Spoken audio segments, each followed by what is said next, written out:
本节目由外星人电解质水独家冠名播出。累了充充电，来瓶外星人。进入智能电视应用中心，打开芒果 TV 电视端，大屏 4K 更清晰。中国港澳台地区及海外用户可以通过芒果 TV 国际 App、Mango TV 同步收看。本季大侦探规则升级，设置侦探排名榜。每期由代理会长根据游戏结果发放由外星人电解质水提供的侦探徽章。玩家根据徽章数量进行排位，最终侦探排名前4的玩家将获得本季名侦探俱乐部闪耀侦探称号。侦探徽章结算规则如下：单期投凶时，侦探可在2轮各投出1票，共计2票；其余玩家可在第2轮各投出1票。若检举凶手成功，投票正确的玩家各获得1枚徽章。侦探若2轮都投对，则额外获得1枚徽章。若检举凶手失败，则真凶获得6枚徽章。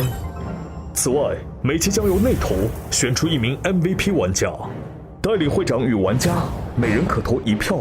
MVP 玩家将额外获得1枚徽章。代理会长作为侦探排名发起人，不参与最终排名。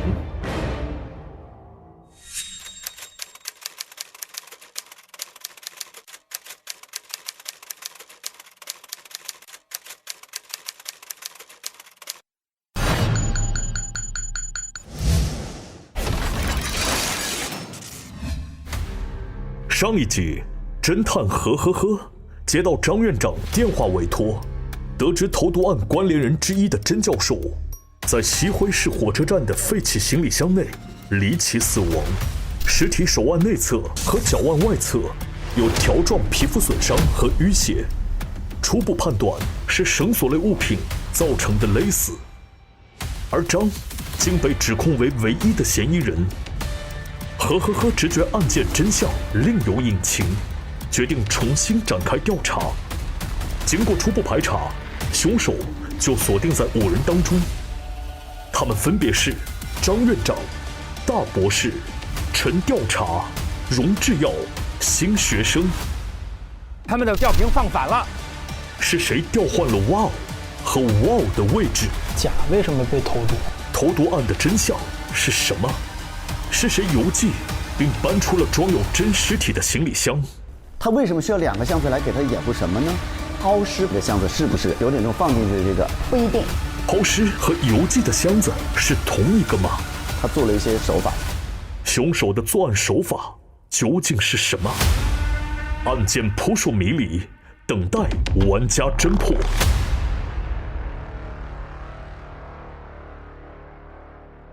我不能每次都投张，我觉得这样会被自己投晕进去。我先从我觉得目前最不可能有时间点，但是我觉得又最有杀机的陈投吧，没有理由。先投给陈，来吧，让我们继续探寻，来一个久违的搜身吧。来吧，搜身，痒，好痒！别跑，有吗？手机，朋友们，我先找了张院长的手机。有手机，他手机里面，哟，啥呀？贾助教说：“帅哥，哦不，师哥，对不起啊，对不起。”谢谢，帅师哥把心里话说出来了，这话递的。师哥，我想咨询一下你啊，某些物质会不会增大罕见血液病的发病率？罕见血液病主要是一种自发的免疫性疾病，存在外部诱因的可能，但目前没有研究证明。哦，这是在3月8号的时候，贾助要跟他问了一个这个。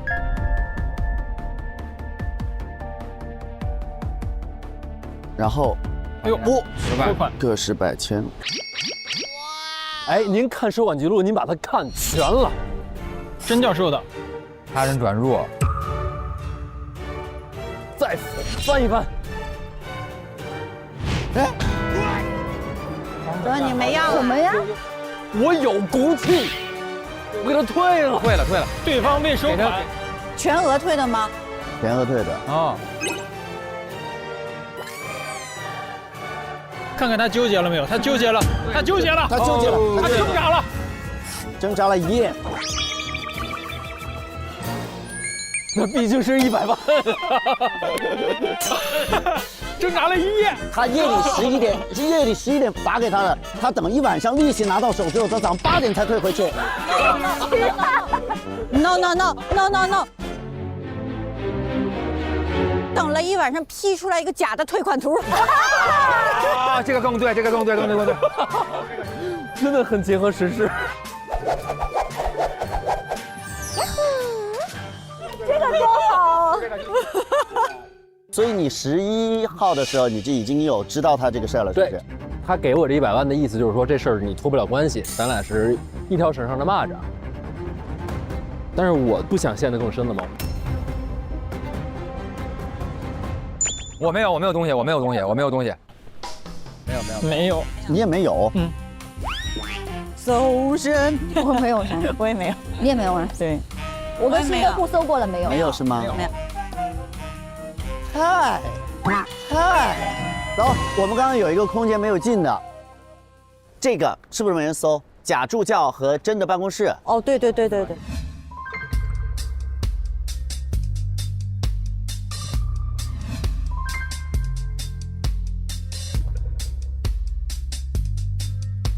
哎，这是什么？这有那个解剖的，哇！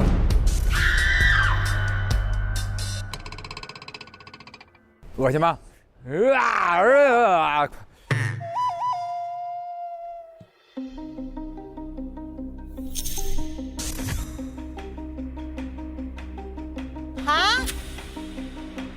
啊，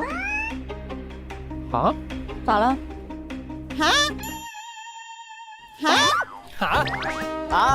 呀，怎么了吗？你倒是说呀。有一个声明，都跟那病有关系，没事，都搁过去吧。这还一老鼠呢，这是这个可有点吓人啊。就是他的肾上出现了蓝色斑点，就说现在它是 Y 物质变量，跟我解剖这个骨头是一样的。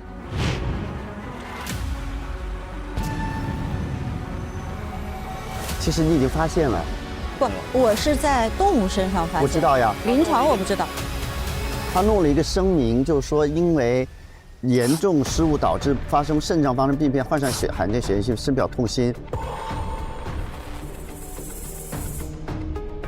核心任务是因为你在实验过程中故意隐瞒了治病的关键数据，这一行为严重违背了甩你这儿，科研伦理，甩到你这儿，将你开除了。然后需修改措辞，重新投毒同事品行不端的角度割席，避免后续对凉搜搜 Plus 产生影响。所以假就是真下的毒，对吗？他现在说的是我们的药不行，把你给开了，不行，你一定是投毒同门，品行有问题，而药要如期上市，所以他先得把假给毒了，再嫁祸给你。对。毒到毒了。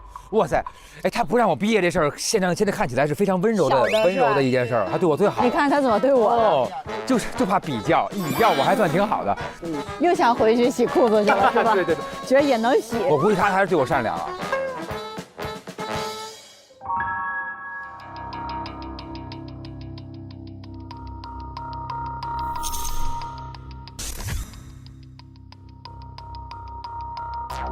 是为什么有这么多证啊？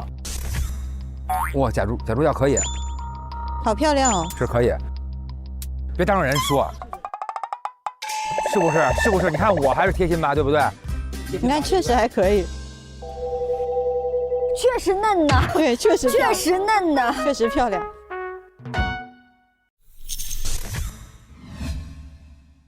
好，这个 U 盘。不要密码，假助教。密码。还是说是芝麻开门？芝麻开门！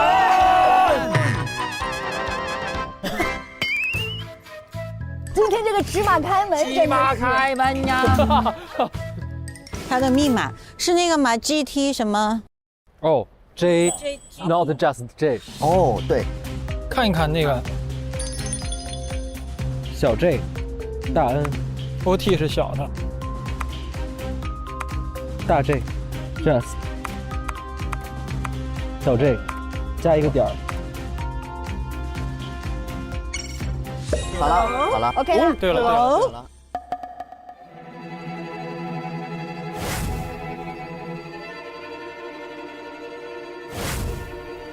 荣制药，我吃瓜吃到自己头上来了，怎么会？你快看看，你发了啥？我准备在3月15号的 G 国医疗会议上正式发布，凉搜搜 Plus 已经拿到上市许可，你可以通知公司开始根据新配方生产了。啊，我不同意。虽然只有1%的几率患罕见血病，吃的人多了就不是这么回事了。荣也知道了呀。啊，瞎担心啥？这件事情上世界上只有你我俩知道，放心吧。你回来我们当面说。荣跟真的聊天记录，这是女生的手吗？这是假的视角拍到的真的手机，然后拍到了你跟他在3月7号聊天记录，3月8号发现的这个。他知道这个事情之后，就会怀疑这个凉搜搜有问题。哥，最近查的严，咱公司和黑管干那事，万一被发现咋办？新放裤腰带里查不到你头上，你说我早新放裤腰带。所以我早就留了心眼，用一个女学生的信息走的账，又说的是假的信息。他会不会借此讹我们一笔？你见过有我拿捏不了的女学生吗？能帮上我的忙就是他们的福气了，还得是哥呀。假的知道自己被真利用了吗？假如送检了 Y 物质与罕见病致病机制关联性分析。他是9号去送检的，于10天后会完成。今天其实可以拿到这个送检的结果，这个就说明甲已经开始怀疑这件事情。那肯定啊，刚才那个已经对。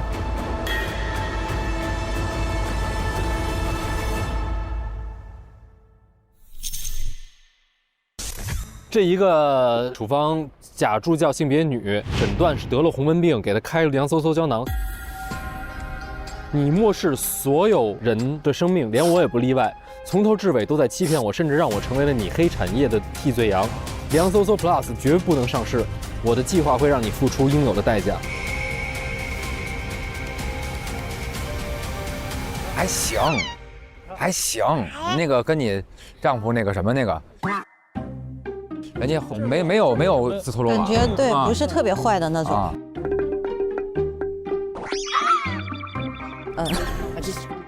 就我们俩视角跟他的视角感受不一样。反正你们跟一个原配说那个小三儿没什么事儿是那个吗？你不是这么这样安慰我吗？他已经不是他改好了，改好了。还行。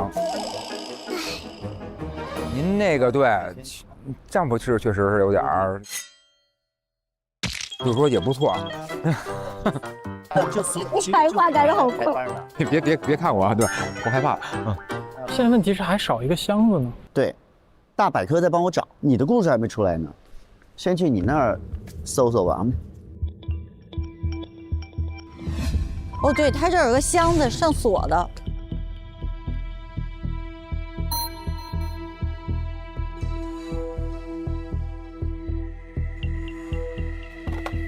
缺个钥匙，没有钥匙。然后找找看。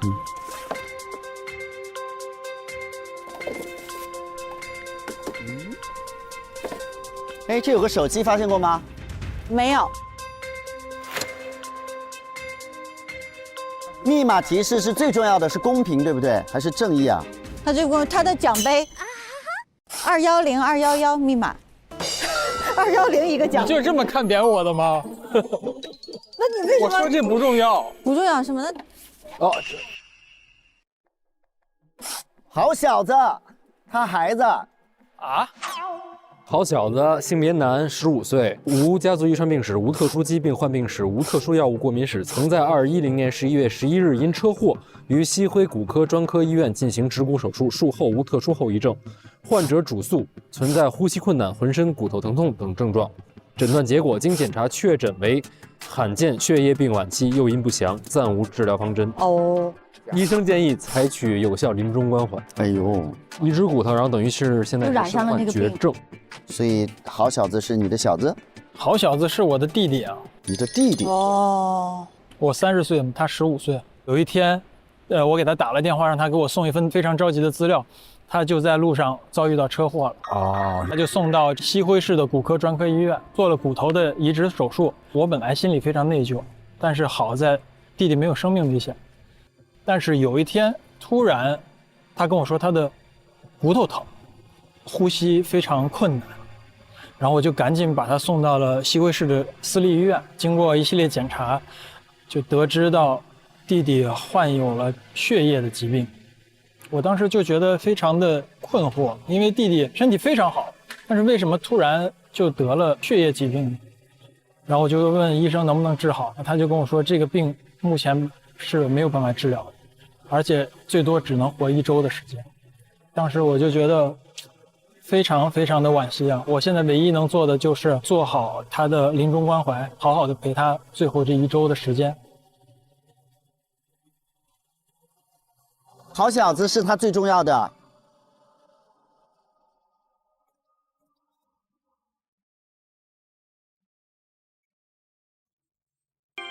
他在知网上搜了植骨手术的供体筛查标准研究。当供体方存在罕见病征时，骨头中的病体细胞易经由移植手术转移至受体方体内并扩散，影响患者术后身体健康。另外，还有他的这个通讯录，他认识贾助教。过了1、2天的时间，突然这事儿又有了转机。弟弟旁边来了一个病友，叫医学森，他告诉我他是学医学的学生，然后他本身也是跟弟弟一样骨头疼、呼吸困难，很虚弱。但是当他看到了好小子的病例之后，他就非常的激动。他跟我说，他也一直身体很好，但是直到他在西辉市的骨科专科医院做了骨头的移植之后，他就患上了这个血液疾病。然后他说，他当时跟他的老师一起讨论过这个问题，有没有可能是器官的供体患有这个病，移植到了受体方，受体就一样会感染这个疾病。但是他是属于个例，他目前没有找到一个跟他一模一样的。但是他看到好小子的病例之后，他觉得跟他猜想的一样。然后他就跟我说，如果你想要知道事情的真相，你就可以去西辉市的骨科医院去查一查，是不是他们的供体有问题。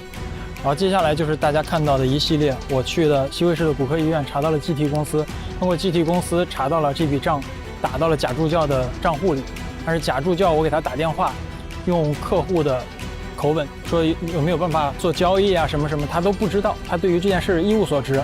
然后我就通过贾助教查到了甄教授，我就一直怀疑甄教授有问题。但是直到弟弟走，我都还是没有查到这件事情的真相。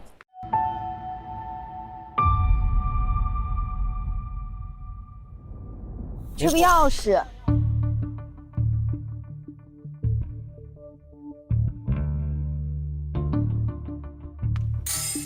我就知道放在这儿，钥匙。我就在想，如果我藏的话，我会藏哪儿？哦，哎呦，厉害厉害！来，继续看。这是个啥呀？对不好小起子啊啊，好小子。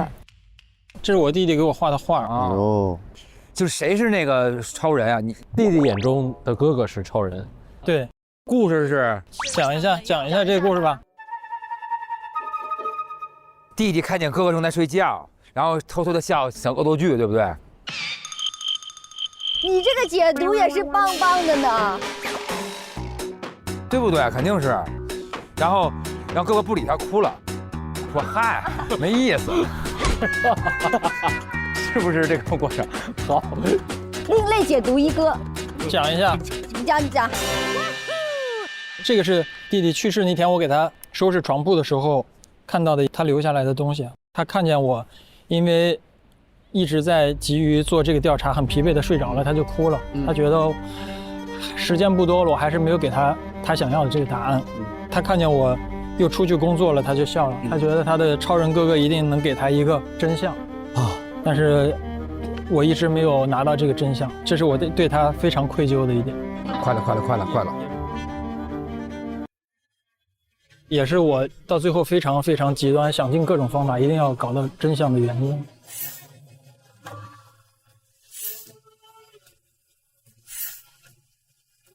当我去查完真的家之后，他非常嚣张地跟我说了那一切，然后我就想了很久，我想到15号他们要开那个 Plus 的发布会，我就认为他可能勾结了很多势力保护他，我没有办法去扳倒他，我就觉得如果我没有办法扳倒他的话，我就会用自己的方式去惩罚他。明白。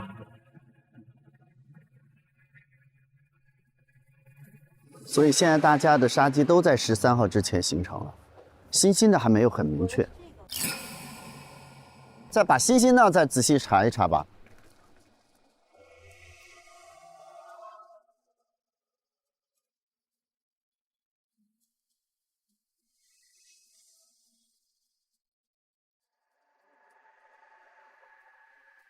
哎，这儿有个啥？文件袋。哇，哎呦！实验记录哦，03年时候就出现了。原来说红温病就是重感冒，然后发现了治疗靶点，然后从这个靶点里面要找出潜在靶点的有效性，发现 X 蛋白表达明显升高，有希望成为治疗靶点。于是就开始筛选能够抑制蛋白的化合物，对其中效果最好的5种进行化学结构优化，最终发现一个未知的化学物效果特别好，就命名为 Y 物质。所以 Y 物质是一种能够抑制 X 蛋白的化合物，具有治疗红温病的潜力。经过了6年的时间，我研究出了一种物质，叫 Y 物质。然后他写道：“违背医德，毁我心血，让我背锅，我要让你付出代价。”那个真跟他说要背锅那个是这事儿吗？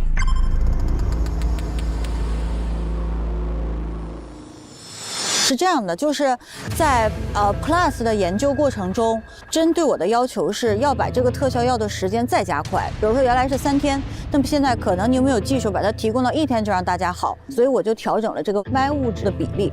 然后我们就经过这个实验，我就发现不对。我们在做动物实验的时候，发现这个动物的这个身上会出现蓝点儿，然后我就觉得不对，这样是一个错误的方向。他说没关系没关系，现在我们时间不要变了，原来不是对肝脏不好吗？你就是把原来那个副作用给它去掉就好了，然后把负面给它消除了。到了临床的这个阶段，他又以这个时间为由，他就不让我参与嘛。他最后给了我一份非常让我信服的医学上的报告。是什么时候发现针有问题的呀？17号发现的，就是他要嫁祸于我，是因为我要去找做报告的一些资料。这些东西都在甄教授的办公室，然后我才发现了那个声明，我才发现他在搞这个事情。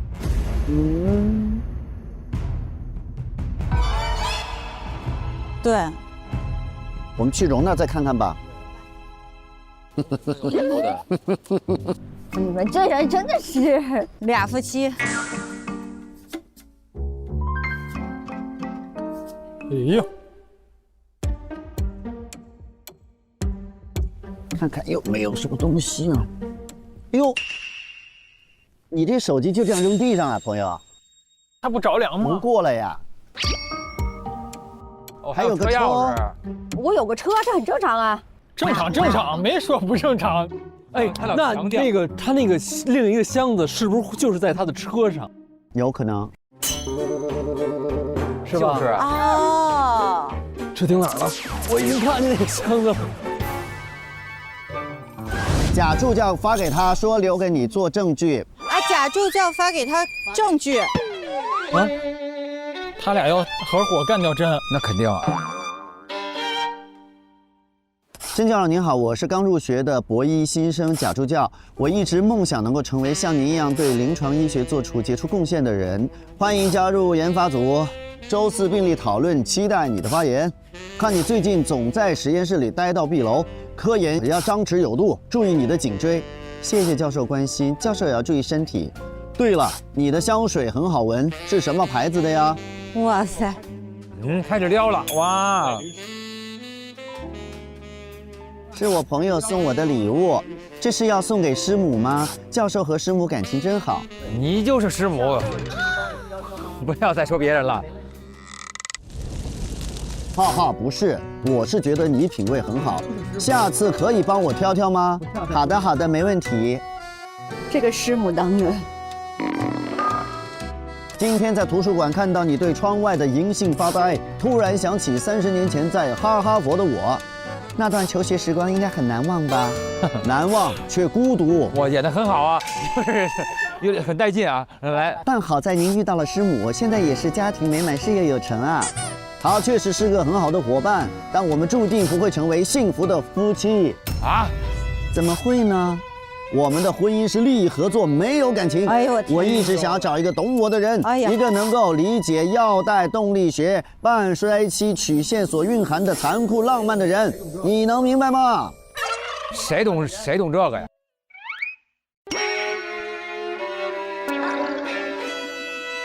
这还不弄他？通用话术，他不懂我，对他不懂我，他不懂我，我想找到一个能懂我的人。09年的2月14日，转给他20.9520元，庆祝我们的第一个情人节。收了吗？收了吗？已收款20.9520元209520。那坐实了，那坐实了。 3月1号，贾助教发给他的，姐姐，这些留给你做证据。我确实去见过贾，有问必答，给到我证据，偷拍到他们了嘛？就是坐实他们两个人有奸情以后，作为我这种大女人来讲，我是不会掖着藏着的，我就直接去找他，我就说我知道了你跟我老公的事情。可是女孩子给我的回答呢，就跟我想象的完全不一样。她说师母，我没想到是这样子的。 甄教授一直跟我讲，你们感情不和，你们只是名存实亡的一个婚姻，只是合作关系。对，我以为甄教授对我是真的是喜欢，真的是爱，是有感情的，所以我才跟他在一起。我是眼里容不得沙子的，我一定要离婚。我就跟他说，我说那这样，你能不能把你们的聊天的这些记录给到我，这样对我去打离婚官司是有好处的。你需要什么，我可以给你。 你要钱，我给你好了，无所谓的。没想到他跟我说，他说我们其实两个人都是受害者，我什么都不要，我就把这个给你好了。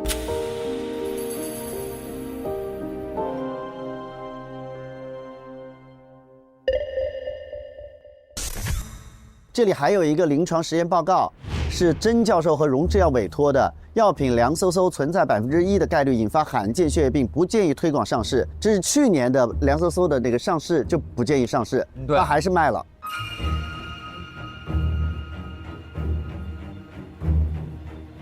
凉飕飕 Plus 变非处方药，它真是颠了，要钱不要命。现在 Plus 居然要变成非处方药，谁都能买，他已经害怕了。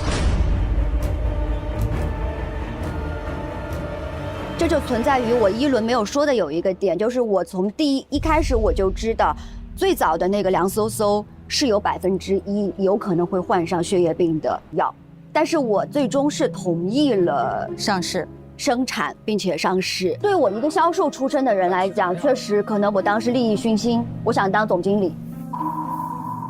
这不是利益主义吗？ 在我的概念当中，当时是处方药，它可能会有1%的可能性，但是还有医生去帮忙去把控一管，就是看这个病人的他适不适合吃这个药。当第2代就是 Plus 版本出来的时候，他要求从处方药变成非处方药，那就是说会有更多的人更容易买到这个药，我就不干了，因为这个我觉得不在我的可控范围内了。 我觉得这个风险太大，我不敢。就要去跟甄谈离婚的事情嘛，他就威胁我，他就说我们不可能离婚的，我们这辈子就是一根绳上的蚂蚱，是绑定的。一个是他出轨的这个事情，另外一个就是利益绑定，他不放过我。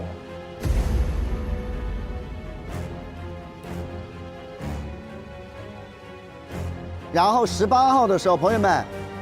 10点半，他给真相打电话了，接了吗？他没接啊。没接，因为他死他了。洗他了。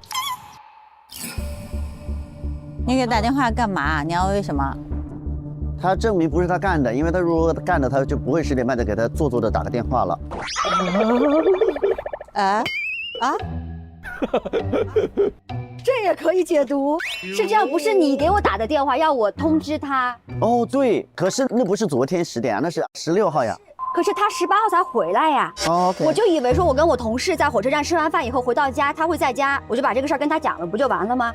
结果呢，我大概10点半左右到了家，我发现他不在，那我就只能给他打电话了。结果打电话关机，那估计又在花天酒地，我就那你干嘛买俩箱子呀？睡了。不是我买的，那箱子在你车上吗？不在，那只是证明说我有一车。不是，今天你说车停哪儿了？你不想啊？那只能证明我有车。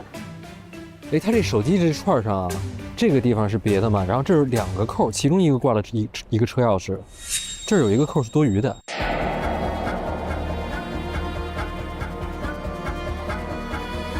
挂箱子的呀。箱子也挂中了，还是说以前是挂2个箱子？明显的吗？神经病啊！我们再去医院看看刚才的那个什么探视记录什么的，有没有更详细的？哎，甲不就应该从这儿醒了吗？对啊，啊，人呢？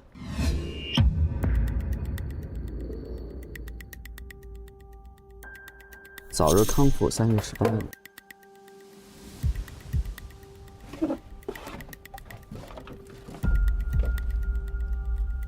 哎，这些衣服之前有发现过吗？一套衣服加一个风衣，不知道为什么要放在这里。那是不是要去快递那儿看看有没有另外一个箱子？这鞋是在这儿发现的吗？鞋是在这儿发现的。哇，这是啥意思？嗯，有个黄花，粘上去的黄花，嗯，跟他送的那个花是一个东西吗？不是，花花是白色的百合。但这儿也没有黄花啊。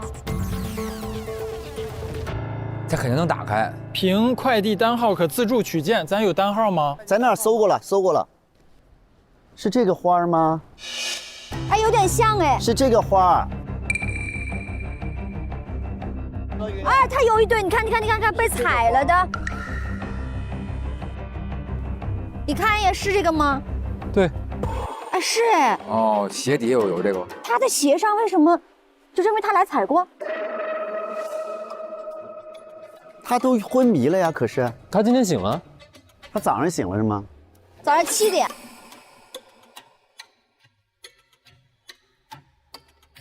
哎，他能今天早上醒，他就可以更早醒哎。他可以什么？他就可以是昨天我们下班之后任何一个时间，就因为7点我们的人才过来发现他醒了嘛。他出不来，因为10点关门，7点才会开门。那如果10点之前呢？10点之前醒。还有，所以有那套衣服，还有一个风衣，就是隐藏性很强的一套衣服，有可能，对吧？他来过这儿，说明什么呢？他来动过箱子。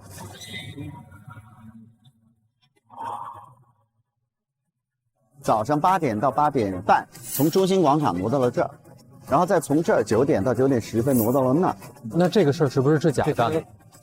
有可能。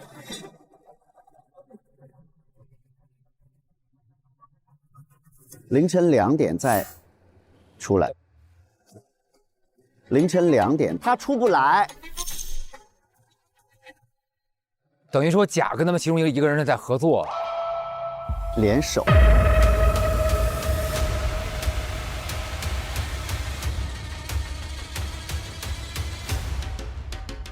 但9点钟的时候，这个箱子已经送过去了，他的体力能干得了那事儿？针在那里边，你俩人办。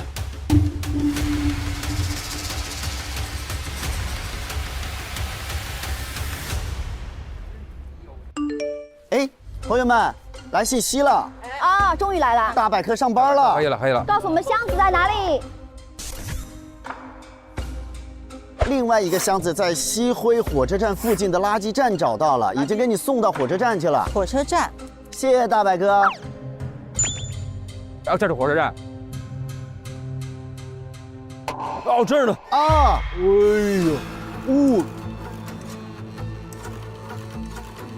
这么大个儿，来吧。哎，王，哎，搜这个，主要是这个，来，有条。你先看里面有东西吗？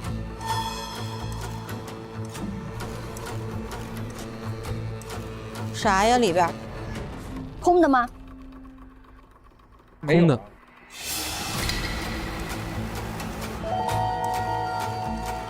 空的。它重量写了吗？这个是没有。从这里就可以搜了。8865-200。哦，80公斤也是。18号8点半。 8点半从落日，然后10点半到的这儿，自动的签收，然后2点取出来，2点取出来扔到火车站。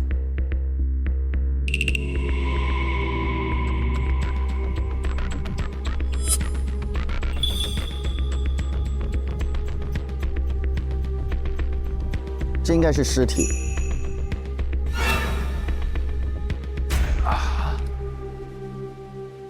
真在落日7点钟去了火车站，又被弄醉了，他也没坐火车。这个人从落日镇把人挪回来，开车是2个小时，7点钟开始开2个小时车，9点钟再回来。那么在9点钟的时候，他赶不上到医院去存箱子，所以之前9点钟存进去的80公斤的根本不是真，那个是早就预约好了的配重，所以真是死在落日市的。取出来之后，把它又挪到那个箱子里面了吗？对吗？是这个意思。是这个意思，目前对是这个意思对吧？对对。那我看演唱会那地儿就在落日呗。对呀，你可以也8点半出来搞一个，这再回去接着听啊。哦，哇塞，我生活好丰富啊！就是一边唱着歌。你没有那么爱大张伟。哎，对我主要就是，所以他现在真正死亡时间应该是8点到8点半之间。啊。他为什么要再挪一个箱子呀？我想问一下。他做一个假的地址嘛？啊，就是时间地点都是错的这件事儿。就如果真是死在这儿的那么凶手就必须得8点到8点半在落日。对。可是8点40必须有活人把一个空箱子取出来，然后说放80公斤配重，然后预约一个9点钟从医院寄到火车站。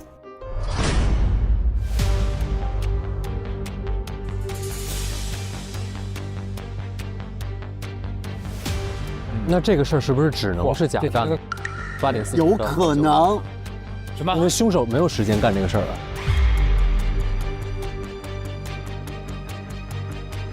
然后那个花儿又是为什么？哪个花啊？真送了一个花儿给甲。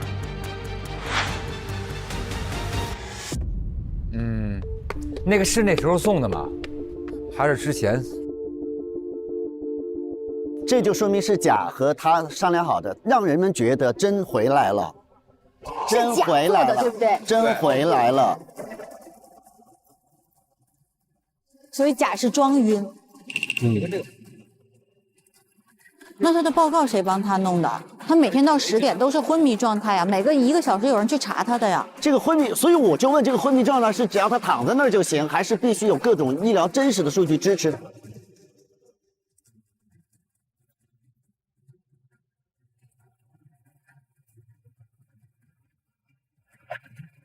各项体征正常，你看，但是对体征正常。朋友们，体征正常就说明没有数据支持他是昏迷的啊，就是啊，就他可以装晕。对啊，就他躺着不动就行。他躺着不动就行。他每隔整点都有1个小时的时间来做事情。8点40到9点之间，他完成了把空箱子里面塞上80公斤配重，然后再预约一个9点钟送件，从医院送到了火车站。这是不会有人看到他的，对吗？不会有人，不会有人。而且他有那个假衣服。哦，同时，他还要给自己订个花，写上甄教授，表示甄教授来过。所有这些都是为了让我们觉得甄来过这儿，啊，是死在这儿的。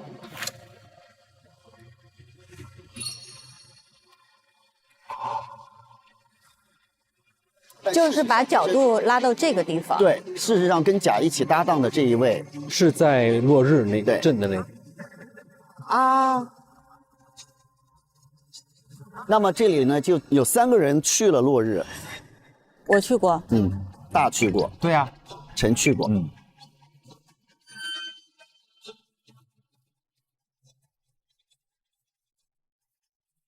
你们再找找好不好？你们再找找，我先跟荣聊，好吗？好。侦探1对1审问，侦探可对怀疑对象进行单独审问。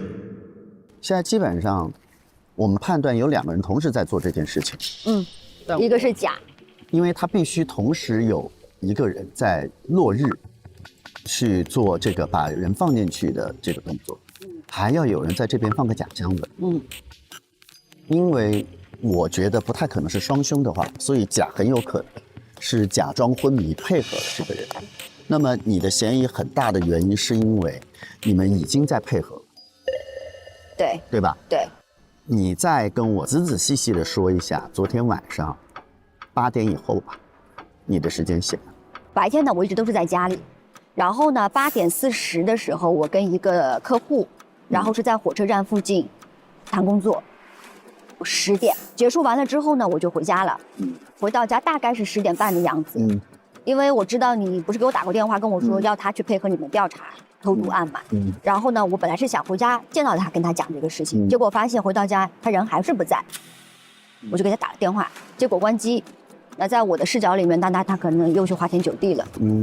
所以我就自己就睡了。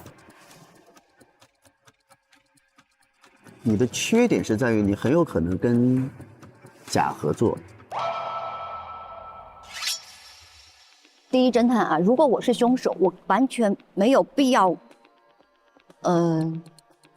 把我跟他去见面去聊了这些东西跟全盘托出，啊，加重这个严重性。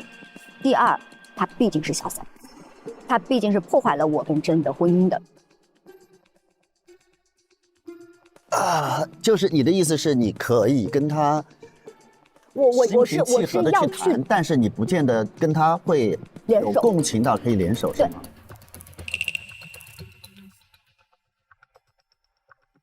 那么在落日的这3个大、辛和陈，你凭你的直觉，我觉得陈的可能性会大一点。原因是，就目前的从动机上来讲啊。杀弟之仇，对，而且再加上他的这个就是人物个性非常的正直，眼里容不得沙子，且他是会用一些不是那么合理的正当的手段去达到他心目当中想要的那个正义。而且他没有任何证据证明他在落日是干了什么。对，他说他跟他同事谈事情。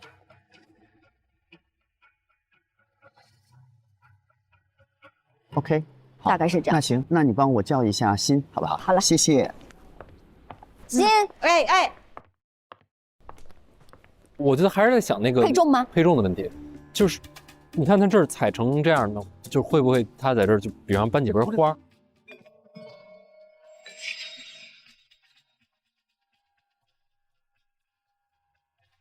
他要很精准的摸到80公斤，其实有点难度，我感觉。除非这附近有称重的东西。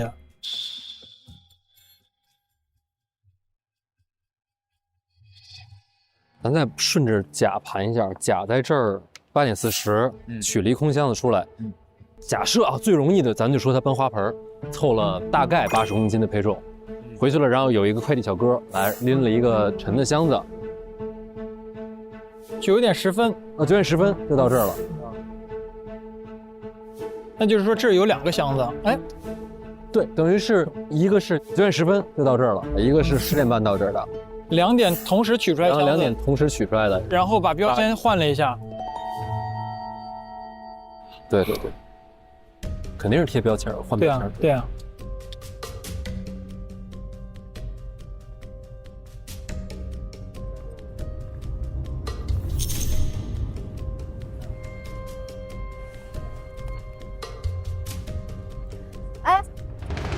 哎，你们看，这个箱子有一个洞，很奇怪的一个洞。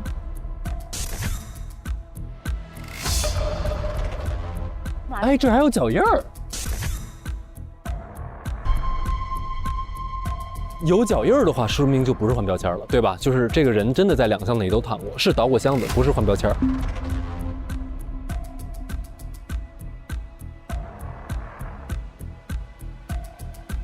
你看这个洞明显就是被还有呼吸挖出来的。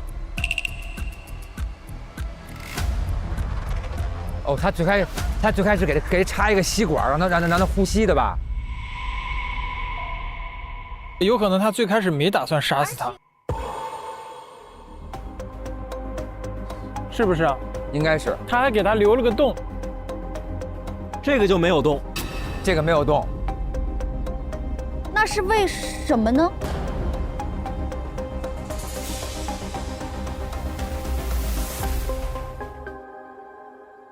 你去过落日，对，而且7点之后你没有任何证据证明你干了什么。嗯，对，你7点到7点半，你是在那稍微待了一会儿。没有，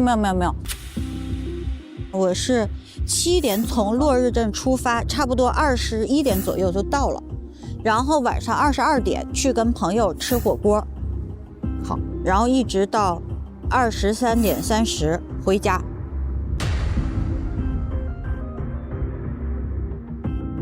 如果你在落日镇8点之后把这个事儿做了，把东西给寄了，然后8点半让他准时从那边预约订单出发，然后你再回到这10点稍微过一点点，来跟朋友去吃火锅，也是来得及的，对吧？对，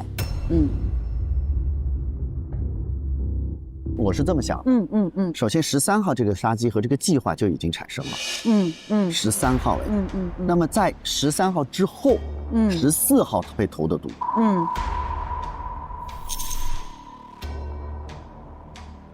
在那个之前，他跟你是什么样的关系？就是我一直觉得他在到处说我坏话嘛，然后我觉得他跟教授很暧昧，没有什么关系啊。因为13号一定是甲和凶手都有了杀机，或者是甲有了杀机之后找的这个帮手，对吧？对。那么甲有可能找你吗？做帮手？倒是也有可能，但是问题是我的杀机是17号，现在。但是呢，这个我现在就不知道13号形成的这个庞大的计划，是甲和这个人一起商议的呢，还是甲个人的？只是他后来找了一个搭档。我自己比较倾向于说是共同合作，因为我觉得突然间找到一个搭档这个事情，首先是一很不可控，然后2呢，就是因为它时间线拉得比较长，万一中间出现什么岔子的话，它计划就功亏一篑。反正我比较倾向于是之前2个人就已经想好了，然后做了一系列操作。我们现在看见那个箱子上面有洞。有小印儿，好像是又有新发现。你要看吗？好，马上我这一句话，哎，你先说完。所以我自己会觉得说，这2个人应该是形成的共识比较早。可是13号谁知道他在落日镇会有意外吗？研讨会，他得保证那人在那儿啊。我是打给荣才知道呀，但其他人知道吗？陈会知道吗？陈我不太清楚。如果甲和陈联手的话，陈就会知道，对吗？对。那你怀疑谁？我觉得荣跟陈现在比较明显一点。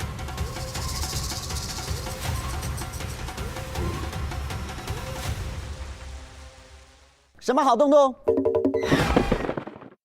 我发现了一个洞，然后这有一个脚印儿。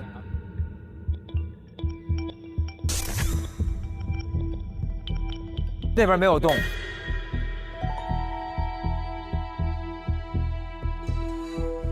那就最开始他没打算杀死他，对不对？还是怎么？这个箱子是留给谁呼吸的？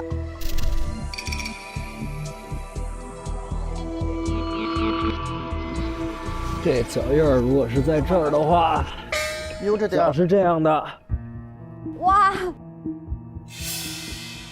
应该在这儿呼吸，洞怎么开在这儿了呢？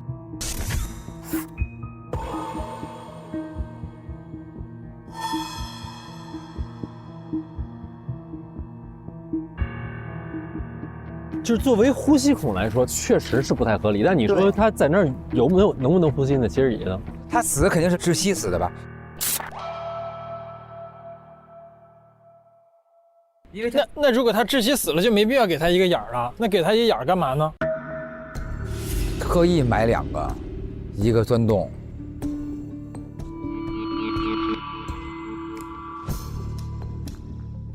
那你们再琢磨琢磨，我再同步的再问2个，好不好？大老师，您跟我来吧。 7点半被人迷晕了，然后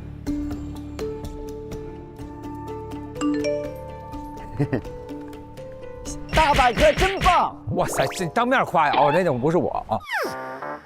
又来了，咋啦？但他就是干活吧，他这一段段的。我在垃圾站的那个行李箱附近还发现了2袋很重的大米， 2袋儿很重的大米。对，大米是配重。那这个才是他实际待的那个箱子，那个原来是装大米的。对，那就是说8点40就是从把空箱取出来，然后上配重寄到这儿，然后到2点的时候取出去2个，一换。啊。那那个那还是没有解问，还是没有解答这个孔是干嘛用的。那你们再琢磨琢磨。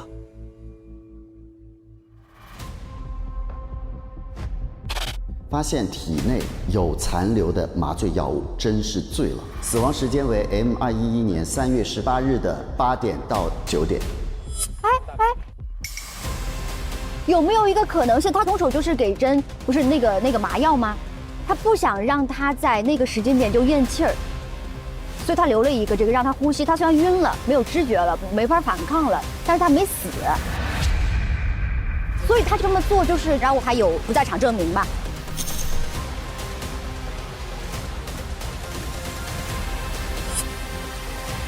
8点以后我们才开工。 8点以后，按理说我们8点钟才到达，该见面、该吃饭、该什么约演唱会、该什么乱七八糟。对8点以后我们每个人才有不在场证明的开工嘛，所以他必须活过8点。对，我想说的是这个意思。嗯，对，他要的那个死亡的时间点是他有完美不在场证明的时候。 对，最早是7点，他把人弄晕放进来，然后留了一个孔，那就是7点到8点这段时间说不清楚，而8点以后说的特别清楚的人。嗯，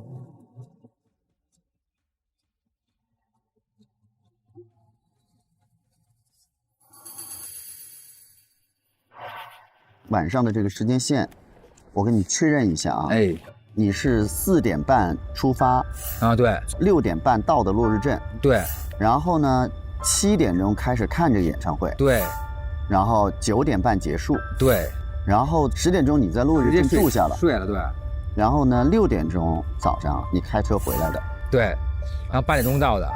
你现在的这个所有的证据其实是你很不利的。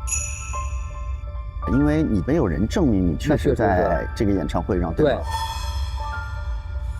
我觉得更多来证明，可能就是，我去没去看这件事儿，咱们得倒着证。10点钟我去落日酒店开房这事儿，应该是可能能找到一定的证明。要生问的话，不是啊，有的话没有用啊。10点钟你有开房的证明，不能证明你8点到8点半不能到火车站杀人呢。我明白呀，所以但是问题在于他起码能中间卡嘛，然后但是我7点到9点半这段时间，在演唱会上，对，我说我看那事儿，然后而且那个票那事儿，那确实是没法证明啊，对。你跟甲的关系怎么样？我不认识甲，我只是怎么说会呢？她是你的，我只是说08年就来了的妹妹啊。我顶多就是嫉妒，就是感觉我在那儿一直毕不了业，然后一直对他们有点嫉妒。你唯一想要杀真的可能性，就是因为她一直卡着你不让我毕业，对吧？但是他不让我毕业这件事，就跟我刚才说的是一样的，就是说，如果我给他杀了，我也得得到他的这个认可。对呀，我得逼他，比如说写个什么，是吧？我得逼他写一个什么签字儿什么东西啊，同意你毕业的啊。对呀，他没有，我给他直接弄，我还是没毕业啊。你知道真这2天要去落日镇开会的这个事情吗？我是实验室突然来一波人，说了这个甲猪要中毒了这事儿，我才知道的呀。如果13号甲因为知道后面真会要去开会啊，他跟你商量说我们俩联手做个计划，到时候你去落日镇杀，我在这边配合你，给你放个甲配重，有这种可能性？我觉得没有这个可能啊。为什么？就这么说吧，就是说，首先他们会更多的知道现在那个病变的那些事情。我病变那件事儿，问了黑总了，黑总给我答应完之后，我就不多问了。对，等于说我没有追过这个根儿。他们等于说甲猪要跟那谁，他们会长期等于你的杀机跟他们的杀机不一样。他如果要找同伴的话，可能要找在这件事上，起码是我们是明白这个对啊，对，得有共同这个事儿的，我没有。如果你是甲的话，你会找谁联手？我觉得我会找就是命运联手。就是谁突然找我了，我觉得正好能干这事儿了，我就联手。一个小姑娘这个点来说，她可能没法靠自己的力量去做太多啊，可能突然来一个机会，一个是这个荣去找他，已经说过这事儿了，咱俩联手要干。还有就是那个陈跟他说，我觉得他就知道我有一个帮手，我可以把这件事做成了，就是赶上了这个事儿，那我这事儿就要这么去做了。那你觉得谁比较有可能呢？反正我觉得陈。我就感觉陈如果知道自个儿弟弟这么深痛一件事儿，然后他就是匿名，只是打了个电话，就不再问了。对，就这个不符合人之常情啊！因为他但凡知道这个人，而且他是那种无所不用其极，一定要追求最后目标的那样一个性格。他已经觉得那个假助理知道什么事儿了，他更得往里再给我联系了，不能只联系一次就结束了呀。OK， 好，谢谢，能帮我叫一下陈？好，谢谢陈。请坐。现在如果这个计划是13号就形成了，买了箱子还买俩，那么也就是13号这个人凶手得知道，到了18号这一天，真会去落日镇，他才有可能有这样一个计划。你没有办法知道吧，对不对？我没办法，我也是16号我们在开这个会的时候才知道他去开会，对吧？那现在你跟甲也有联系，但是你只是假装成一个客户去跟他打电话这一层，这符合你的性格吗？因为你的性格是一定要查到底的呀，而且这关乎一弟弟的死啊。我觉得是这样的，如果我当面用我的身份去跟他聊的话，我就没有办法判断他到底。我知道呀，因为我是一个调查官的身份，我要是问你，你肯定说不知道。这样我套不出真话来。我跟甲沟通的目的是我要套他的话。我只能用客户的身份，要跟他做交易的身份去套他的话。我要是用一个你用这样的身份套的，发现他还是不知道，你就觉得他真的不知道。我相信了他呈现出来的状态。那如果他知道了你在查这件事情，反过来要跟你合作呢？如果他要跟我合作的话，我就不需要杀真。你为什么不需要杀真呢？因为我就可以跟他合作，把真扳倒了呀。那仇呢？弟弟的仇呢？把他扳倒了，我就可以报仇了呀。可是你不把事情做到极致，这样的人查完了之后，如果没有一个好的处理，他将来会对你和你的家人产生危险。这是你的做这件事情的一贯的你自己的一个人设。因为我跟真现在已经起冲突了，他知道我在调查他，所以你更不可能放过他呀。那我最开始调查他的初衷就是我把他的罪状给铺露出来了。我作为调查官嘛，我如果能够跟他手下的人一起联合的话，我就没有必要杀他了呀。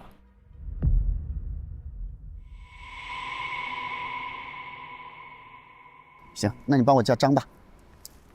OK， 谢谢。谢谢。7点钟，真到了火车站，被喷晕，没有上火车，然后凶手要到8点钟的岩石，他要把这个人放在这个箱子里面，但不能让他死，对，所以他必须有一个出气口，对，这是关于这个洞的解释。但是呢，我一直没弄明白这个岩石它是怎么做的。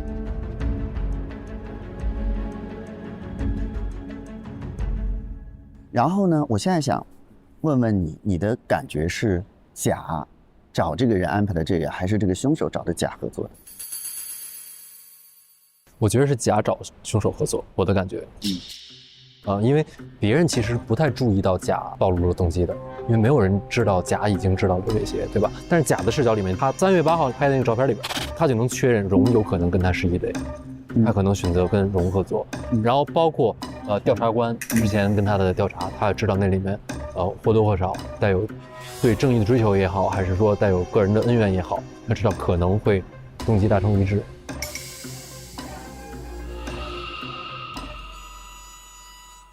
你觉得投毒是真投的吗？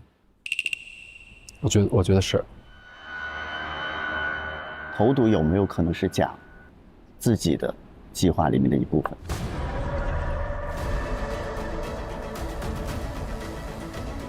不然的话，他要2个箱子，然后在医院上就来回倒腾，什么意思呢？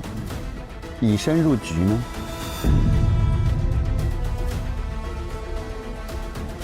那从这个角度上，是不是可以排掉锌？我觉得是吧？因为其实他投毒完了之后，就指向他嘛，指向他了，然后他锌不会让自己的同伙陷到这里边的。对，而且我觉得锌跟他联手的几率也大，因为他们在那之前并没有任何的，就是关于这件事情的交集或者是共同的利益点。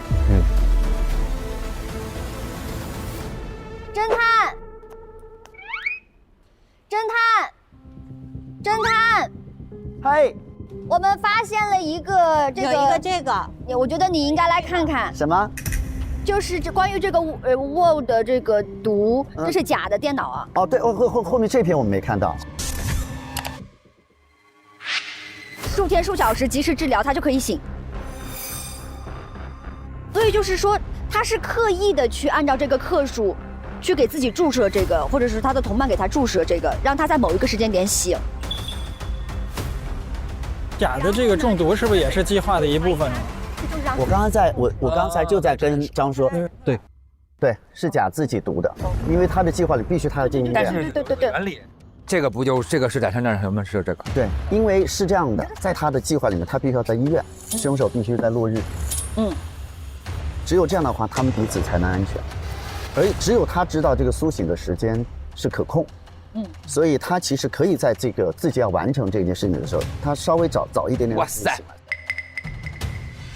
真是有了，真是醉了，还真有这东西，您说说。昏迷时间60分钟，这是迷针用的。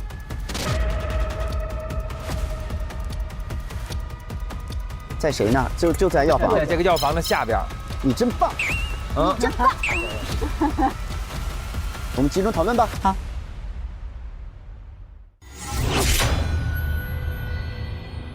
我们遇到了非常狡猾的一组搭档啊，他们在13号的时候已经想好了这个非常复杂的计划，沉住了气，在5天之后才实施。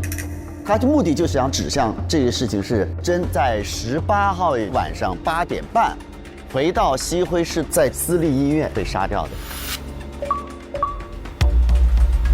在这个时间线上呢，其实每个人都有一些自己在做的事情，像大他是在演唱会上，鑫呢在路上，他10点钟要跟人吃火锅，陈8点钟约了同事在落日谈事情，荣呢8点40要在西辉市和客户见面。所有这些事情，你们敢这么说，就必须得留下痕迹和人证。对，大家知道我不是一个人在战斗。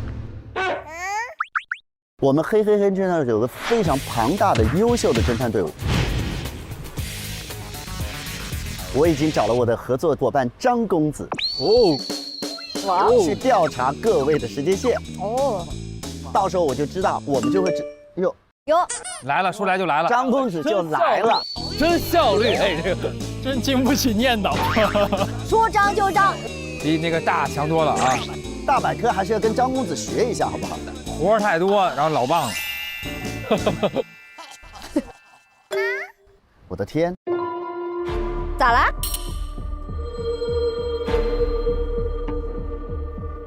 张公子，你看，好长，我的天，写了个论文。哇哦！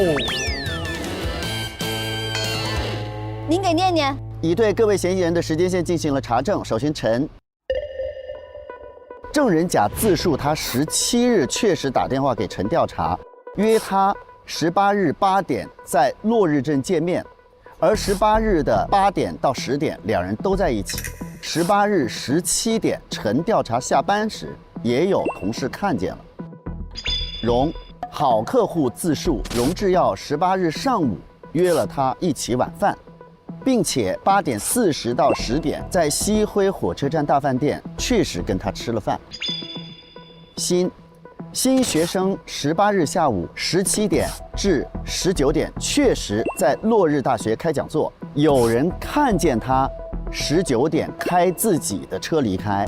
新的朋友自述，新上午打电话约他晚上宵夜，并在他10点下班后开自己的车接他去吃了火锅，直到11点30分。大博士8点到4点半确实在实验室上班，但18日19点至21点30分演唱会上人太多了，无法证明他是不是一直都在。我也不自拍一下，我怎么回事？落日酒店只能证明他当晚10点入住，其他消息无法查证。投吧。好了，那就是大了吧？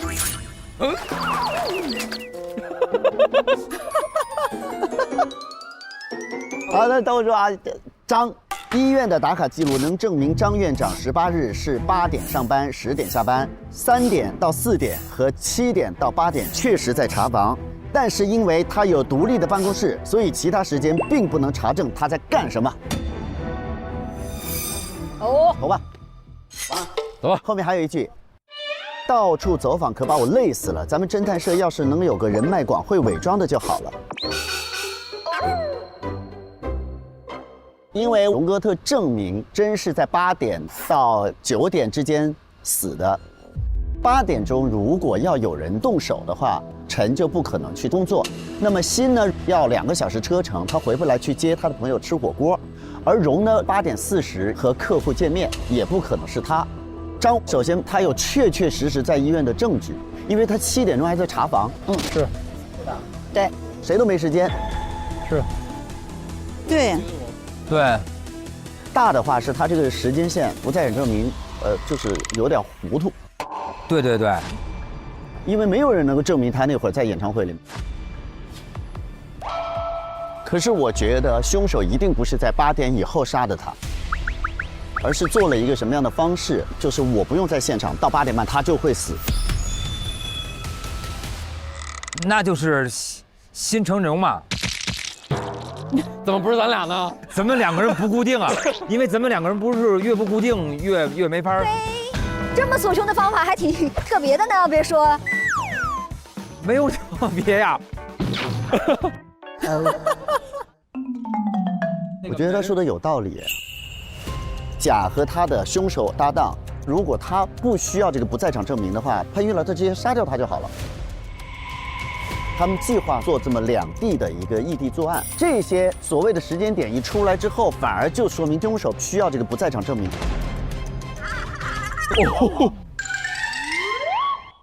现在我有一个好奇的点啊，凶手又把他关在了箱子里面，到点要勒死他。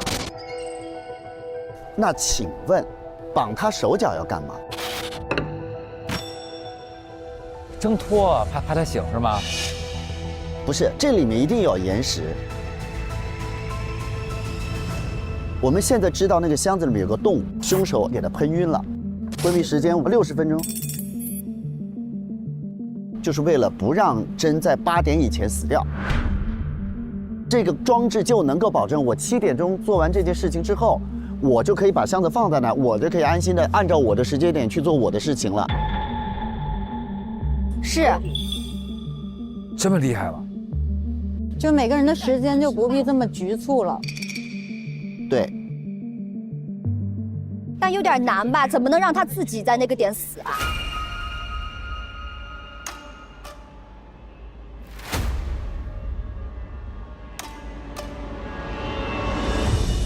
刚才不是一直有一个疑问，为什么那个呼吸孔，假设它是呼吸孔，它不是开在他鼻子那儿呢？啊，它是反着开在这儿的嘛？啊，就是如果一个人全部在黑暗里边，这儿都绑着绳子，那在他的视角里边一片漆黑，唯一这个点会有一定的光亮啊，他会不会拼命的想往那儿找什么东西了？就非常极限啊，就是自己把自己累死。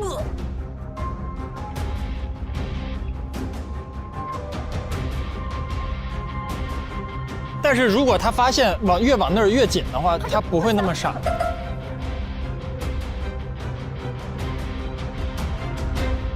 如果这个扣是一个一动就紧，就会死的扣呢？啊？他的腿的这个位置，手的这个位置，就是为了让他只要稍微一动，他就会把自己卡死。哦，就那个绳子的一种技法。对，比如说我们有时候打包啊，它有一个那个扣是它不能逆行的，它一拉紧之后，它只会越来越紧。对，就是那个绑带。就只要你一动，它就变成一个死结，然后完了就挣不开。他判断针醒的那一瞬间，他一定会挣扎，但是作为针来讲，他不知道一挣扎，他马上就会死。一动它就得死。那他脖子上现在的那个绳子是不是就是那个呢？没有绳子，它没有绳子了，因为它2点钟取了去处理之后，把那些里面不管多复杂的装置你都看不见了。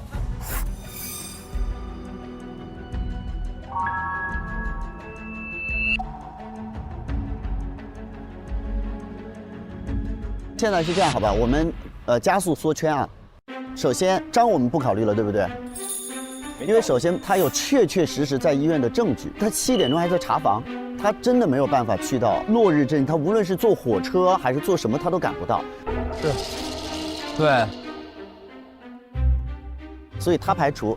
大的话是他这个时间线不在诊证明，就是有点糊涂，就等于没做。对对对，因为没有人能够证明他那会儿在演唱会里面，所以他搞这么半天是没有用的。嗯，对啊，我做不实。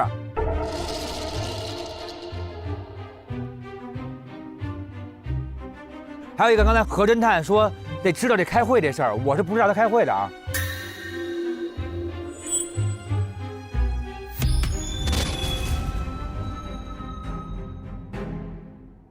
那再请问，在火车站如何喷晕一个人，且把他塞到箱子里面？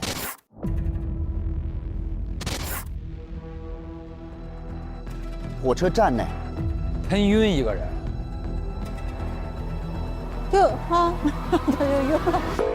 没人管吗？火车站没人的吗？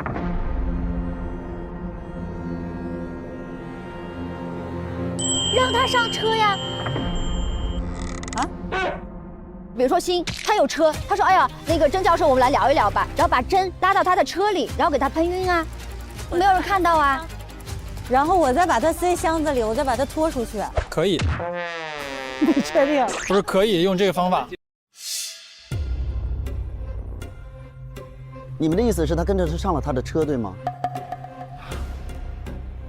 对，就比如说在一个地下车库，是相对于隐蔽一点的地方。但是新来说的话，他在那儿做了这么复杂一个延时计划之后，偏偏新在这一段的时间线不那么说得清楚。他制造了一个7点离开被人目击，然后又制造了一个22点被人目击，他就给中间留了3个小时。他如果做了那么复杂一个延时装置，会希望把自己的时间线做得更精确一点。他约人吃饭的话，然后我是新，我是凶手，我想做一个完美的不在场证明，我其实可以约到9点，会更漂亮。那9点他到不了呀。7点钟甄才到，甄到了之后，他中间要做一些事情呀。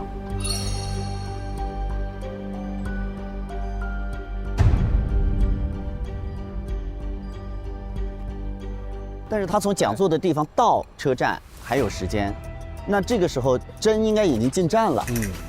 这就算不准了。他已经比较极限。请问，如果针进站了之后，其实能把它约出来吧？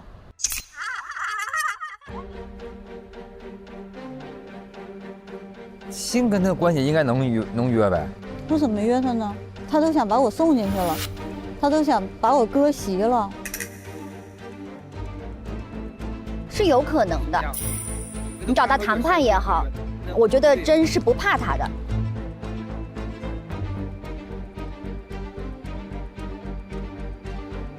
你跟他瓜葛越深，越容易约他呀。最能约到真的是荣。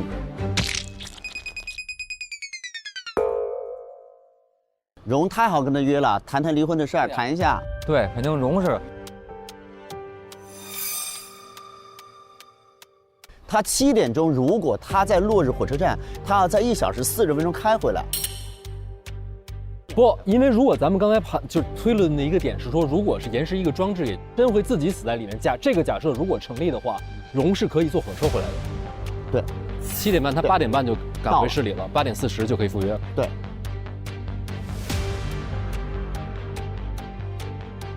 你说的对耶，荣的这个时间点反而是合理的耶，他有半个小时做这个装置和处理，因为你别忘了，他约吃饭就约在火车站。哦，对，他8点半下了火车，直接溜达到火车站的餐厅，8点40他就坐在那儿了。正合适，就是他隐藏掉了其实是自己坐火车回来的这个证据。但是他什么时候去的？没有，因为我在8点40之前我都在家。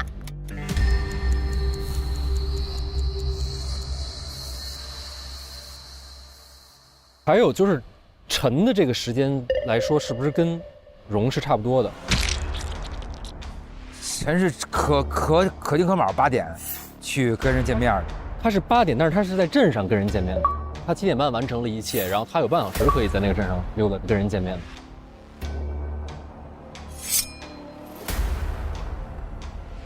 但是我想说一个时间点啊，就是如果从13号我们就制定好这个计划的话，你们要看一个张公子给出的消息，我是被动被约的。我这个8点的时间不是我定的。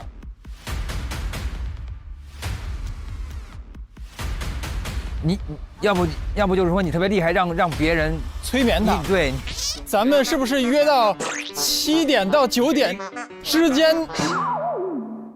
哦，8点是别人约的你。对。哦，这一点是确实。哦，这个能站住。但是如果陈，他在这个计划里，他可以自己找一个另外的时间点来证明我当时是在跟朋友吃饭或者怎么样，他也可以达到一个不在场证明。但是刚好有人约了他，于是这一切就变得非常的完美。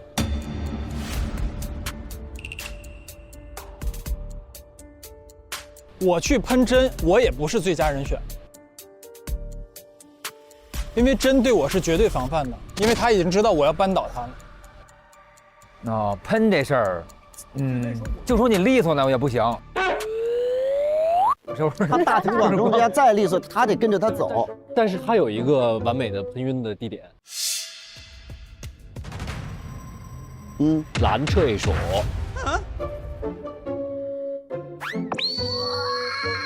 男厕所我把他喷晕了，装箱子里拉出来。对。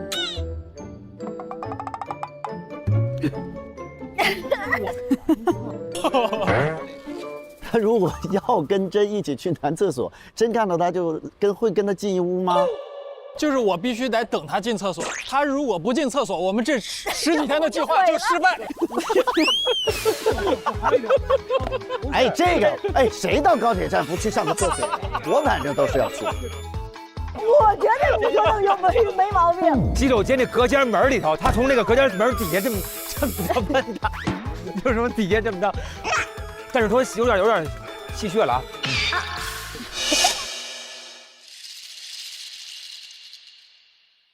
还有就是甲是不是这个整个事件的主谋？我觉得是，甲是主谋。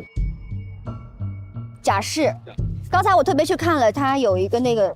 他直接说的，我的计划会让你付出应有的代价。哦 ，OK，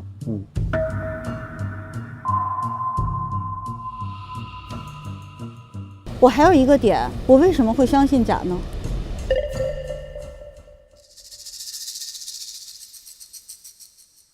首先我是17号才知道这个药有这么大的危害。如果是没有做这个事情的话，我可能15号又助长了这个 Plus 上市这件事情。他要是17号才知道这事儿，肯定就不行。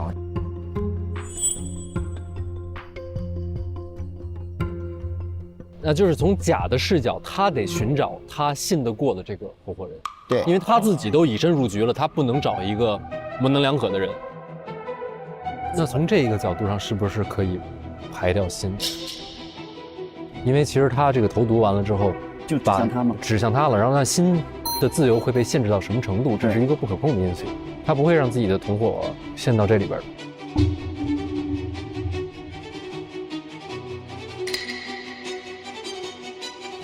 陈哈，他跟甲也有打过电话，也有联系方式。如果我从甲这个方面讨论这件事，首先我给他打电话是匿名的打电话，对不对？他不知道我是一个检察官的身份。他如果反过来给我打电话，他首先要知道我的具体身份吧。他如果知道我是检察官的话，他还会首选跟我合作吗？这是甲的计划，除非他知道好小子的事。对，除非他知道我要用私刑。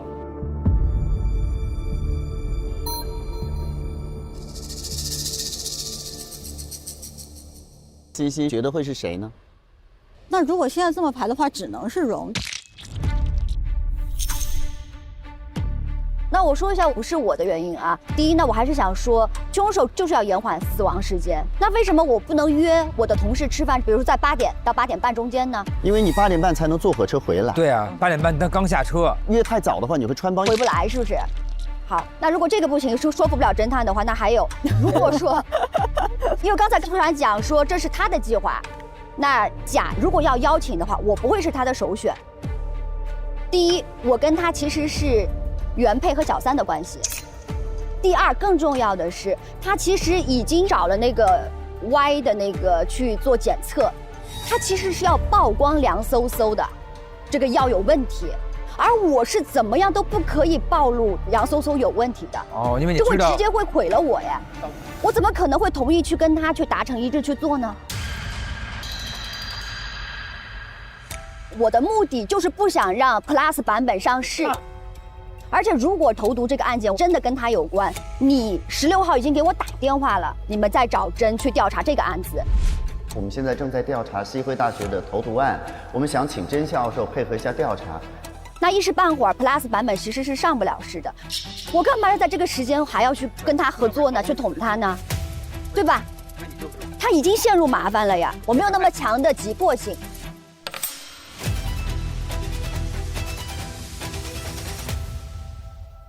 可是荣第一个药是他在自己没有弄清楚的情况下上市的，那造成了那么多人死亡，且她老公还继续把下面这个药变成非处方药，他自己都写了罪大恶极、丧心病狂之类这样的话，他其实已经跟甄割席了。再加上他跟甄又是婚姻的关系，甄还不愿意跟他离婚，所以逼急了也是有可能的。但我更想的是不想自己身败名裂，我不想让 Plus 版本上市，因为这个药的权利是在你们公司的嘛，所以只要甄不插手，你是可以决定让它不生产、不上市的。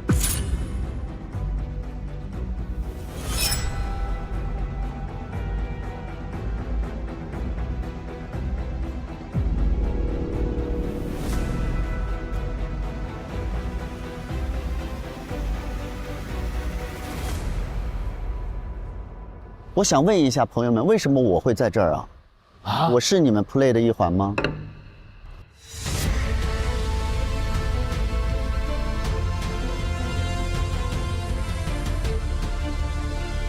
今天是我请您来的，因为我被列为唯一嫌疑人。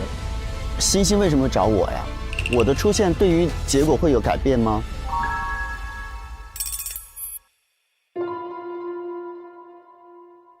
如果说咱们觉得这个甲是刚才已经推了是以身入局，他自己给自己下的毒，对吧？那所以其实3月14号这个案子和来的第一次，其实破案效率是挺高的，就是已经基本上就是真相水落石出了，就快速洗脱了新的嫌疑嘛。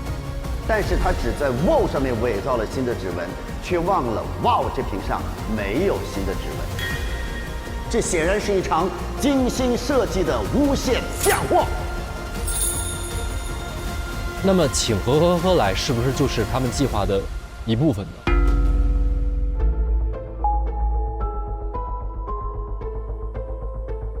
那也就是说，辛跟甲他们做了一个假的一个证据，冤枉一下辛，然后把局搞乱，因为必须得有人出来背这个锅，不能说甲自己盗的啊。但是他们确保只要找我，辛就会自由，因为我是厉害的，这是我在坊间的传闻。那我的出现能够确保辛在他该行动的时候，他不会被关起来。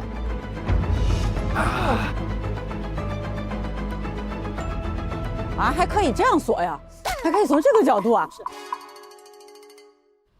那么辛要做的就是18日，他在7点钟结束之后去约侦，他要赶到火车站，迷晕他，把他放到这个箱子里面，做一个机关，然后预约一个8点半钟开箱送出来。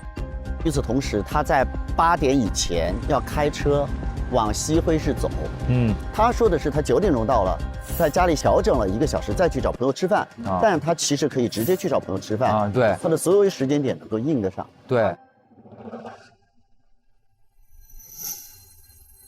如果你们带入我的视角的话，我知道这件事情，难道我第一视角是要杀了真吗？辛是那个发现外元素的人，对吧？但是甲去测了一个报告，等于今天就出来了，就会导致说辛的这个整个学术成果被推翻。对，就我不能用这个歪物质曝光这个事情来自证清白，我证明不了所有的临床的东西不在我这儿。从我的角度来讲，我只想当一个好好的医学生啊，来治病啊，因为我从小是得过病的，我是慢慢被药治好的。我一定是想怎么能让大家千万不要吃这个药，而且这件事情肯定是越快越好，多一天可能会让这个悲剧又发生。这件事情诚然我非常生气，但是我并不觉得说杀一个人是我的一个主要的目标和一个诉求。确实是，因为杀他这件事情对我来说意义在哪儿呢？他都要毁掉你了呀，毁掉了你的理想。他都要栽赃嫁祸，你说因为是你同意的，这个 Y 物质可以上市，这个药可以上市，可是我并不知道，我只是17号才知道。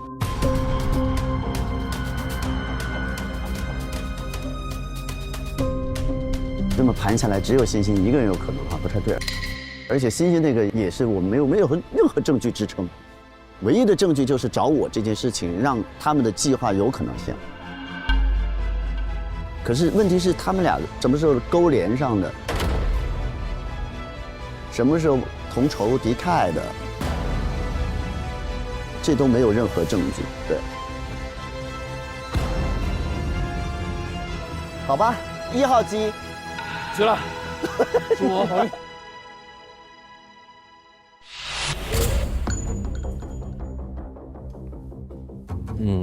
这一案最后的讨论缩圈在荣制药跟辛学生之间。我们一直以甲为主谋去讨论这件事儿的话，其实发现他是很难去找荣制药合作的，只有荣制药是主谋，才有这样合作的可能性。但是以结果而论的话，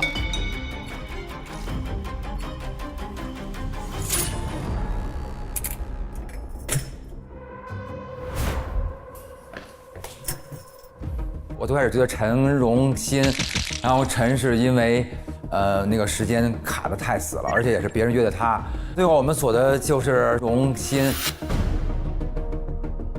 我觉得有90%以上可能。哇，有难度啊！结合所有的时间线的证据，我觉得就锁定在荣制药还有辛学生身上。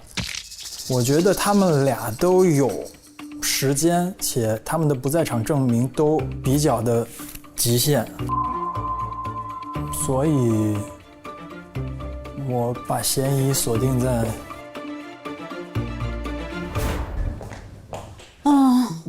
从我的角度来看的话，荣的动机呢，就是他也不希望他自己做的事情去曝光。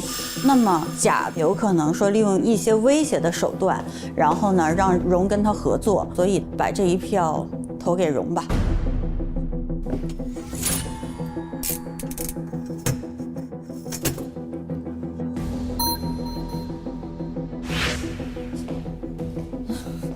其实今天这个案很难投，因为最后大家基本上是把嫌疑锁在了我和辛身上。那我自己知道我自己不是。如果没有投毒案，所有的时间证据从紧迫性来讲，15号 Plus 版本开发布会就紧接着就必须上市，这是一个铁定的一个事实。那最不愿意让这个事情发生的人就是辛和甲，所以这票我也只能很遗憾的投给辛了。我们排了2个人啊，一个是完全没有时间出现在落日镇的张院长，和不在场证明非常不完整的大博士。那么就集中在陈调查、新学生和荣制药的身上。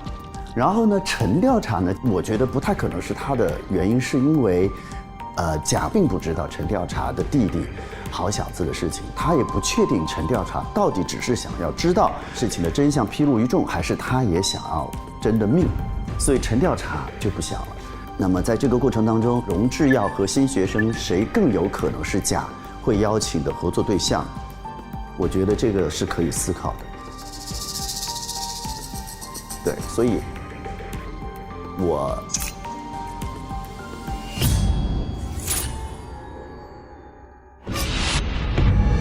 有一种不祥的预感。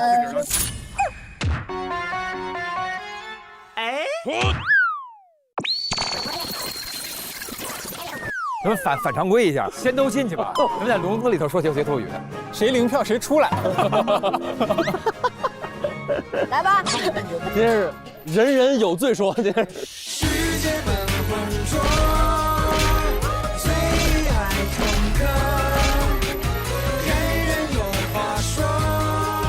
我又做错什么了？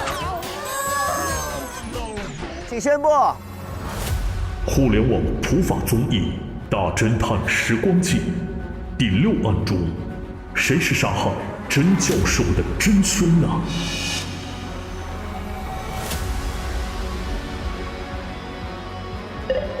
首先公布获得0票的安全玩家。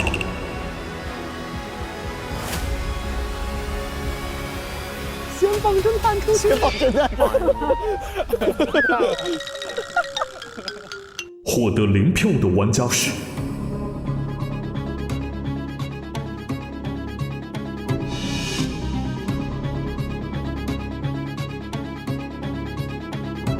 张院长。第1票都没有。领导慢走。大博士。那能出一波呢？出一波啊！对。剩下3位玩家都有票。啊？荣制药投给新学生，新学生投给荣制药。不投。侦探第1票投给陈调查。合理，非常合理。所以像我们仨在笼子里都有票，冤枉啊！陈调查、荣制药、新学生之间，票数最高的是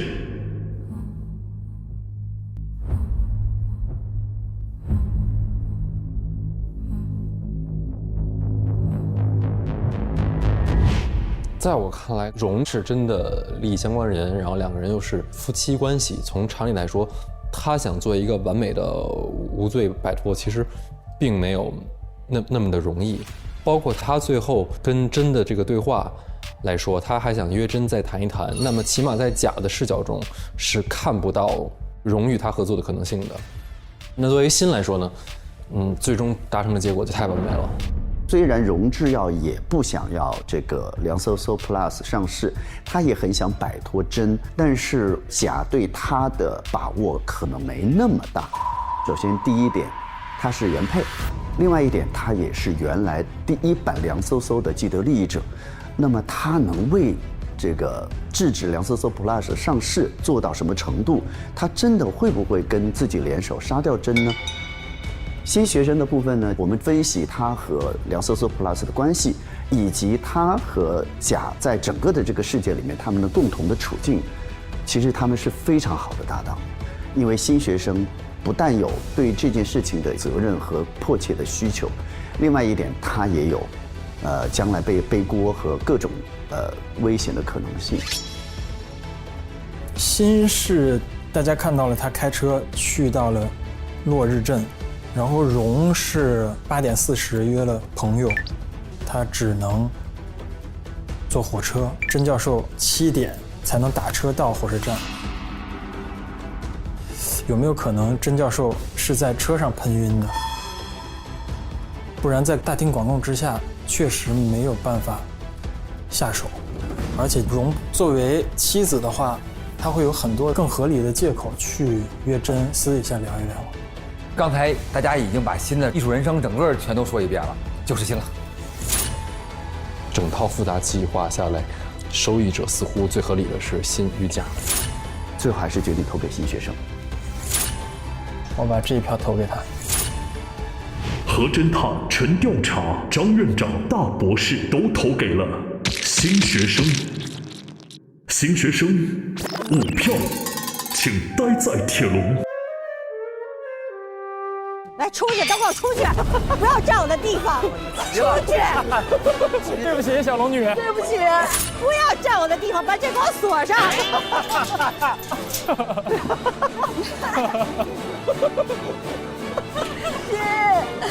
给你锁死了吧？新学生究竟是不是本案的真凶呢？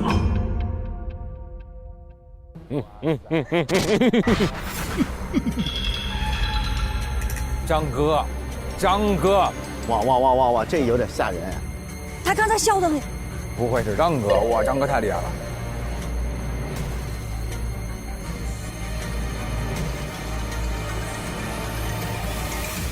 我宣布，本案检举。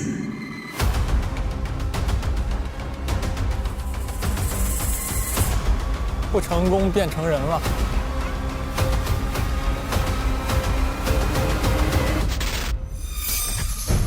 没错，我就是本案的凶手新学生。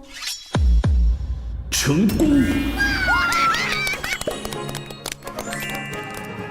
这锁太死了！哎，有什么关键证据吗？在我房间里有一个那个绳子的绑法，你们没看到？你们去翻一翻。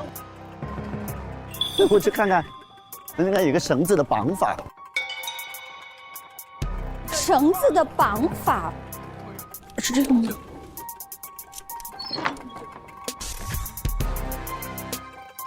上面这。啊？啥？我抠了这里，我刚才抠了这里，我就是没抠这下边的抽屉的上面。越侦查所贴切的，就是一绑就把人直接勒着了哈。哦。天哪，这个还是不要找出来了，这那么吓人呀，这东西。找到了吗？找到了。其实你们复盘的都对，没有什么可不对的。好，接下来有请我们的阿外给我们送上本期的勋章。累了充充电，来评外星人。有请阿外送上由外星人电解质水提供的侦探徽章。谢谢。谢谢。然后谢谢张老师，我也有一个，好，嘞谢谢。恭喜你们！行。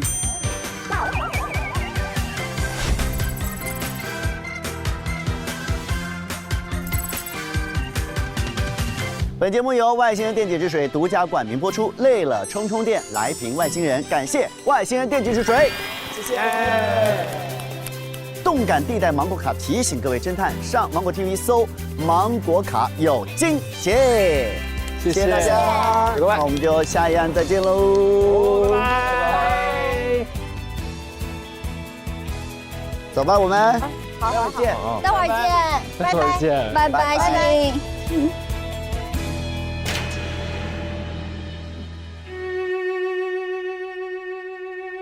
以身作局。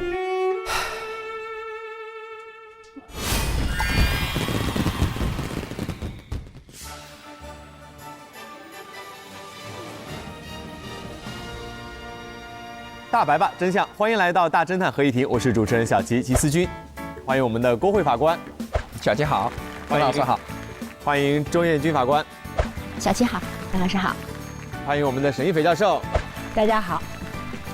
今天呢，我们再次邀请几位老朋友和我们一起来讨论本期的案件，欢迎各位的到来。本期的合议庭，我们将会关注黑心制药、非法提供供体、程序正义等话题，在探索案件真相的同时，以案析法，与法同行。合议庭第6案现在开庭。通过这一次的正片，我们了解到西辉大学医学院和西辉制药联合推出的凉飕飕处方药，看似是这个红温病的特效解法，实则却会诱发一种罕见的血液病。被蒙在鼓里的患者们争相购买，殊不知救赎的背后却是另一个深渊。凉飕飕 Plus 发布在即，却有人在西辉火车站的一个箱子当中发现了项目带头人甄教授的尸体。那通过各位侦探的推理，我们得知本案的凶手就是新学生。现在我们请法官为凶手定罪，并且给出具体的量刑建议。在本案中，新学生发现甄教授设局陷害自己，为了阻止凉飕飕 Plus 上市祸害更多的人，选择杀死了甄教授。虽然新学生的部分动机是出于公共利益的考虑，但他的行为仍然构成故意杀人罪。根据《中华人民共和国刑法》第232条的规定，构成本罪处死刑、无期徒刑或者10年以上有期徒刑。关于它的具体量刑，要综合考虑犯罪起因、动机、具体的手段、行为以及相关情节后果，予以最终确定。就是刚才周法官所提到的，虽然新学生他的行为构成了故意杀人罪，但是毕竟事出有因。他的动机目的是为了更多人的利益，那么最后在量刑的时候呢，法庭呢也会根据他整个的事实、情节，包括他的作案动机，最后依法的准确量刑。那在本案当中，新学生所执行的整个杀人计划是由假助教提出并且协助完成的，所以在这个过程当中，假助教应该承担怎样的刑事责任？根据案情，我们了解到，假助教虽然没有直接实施杀人行为，但是呢，他在犯罪预备阶段参与了共谋，提出了杀人计划，事后协助新学生制造不在场的证明，促成了整个杀人计划的实现。因此，假助教与新学生构成共同犯罪。在共同犯罪中，假助教组织策划，推动犯罪结果的整体实现起主要作用，他与直接实施杀人行为的新学生都系主犯。根据《中华人民共和国刑法》第26条的规定，应当按照其所参与的或者组织指挥的全部犯罪处罚。对，正如刚才钟法官所介绍的，在整个故意杀人罪的共同犯罪里边，两个人都是主犯，但是呢，两个人的作用还是有所不同。那么我们比较这两个人的作用，明显假助教对整个不幸事件的发生，它是起到了一个源头和引导的这么一个作用。对，整个计划是的策划的。对。在这次的故事里面，死者甄教授呢，在凉飕飕的项目当中，隐瞒了 Y 物质有概率导致罕见血液病的不利数据，只公布其对于红温病的有利部分，这样的一个行为又会触犯哪些的法律？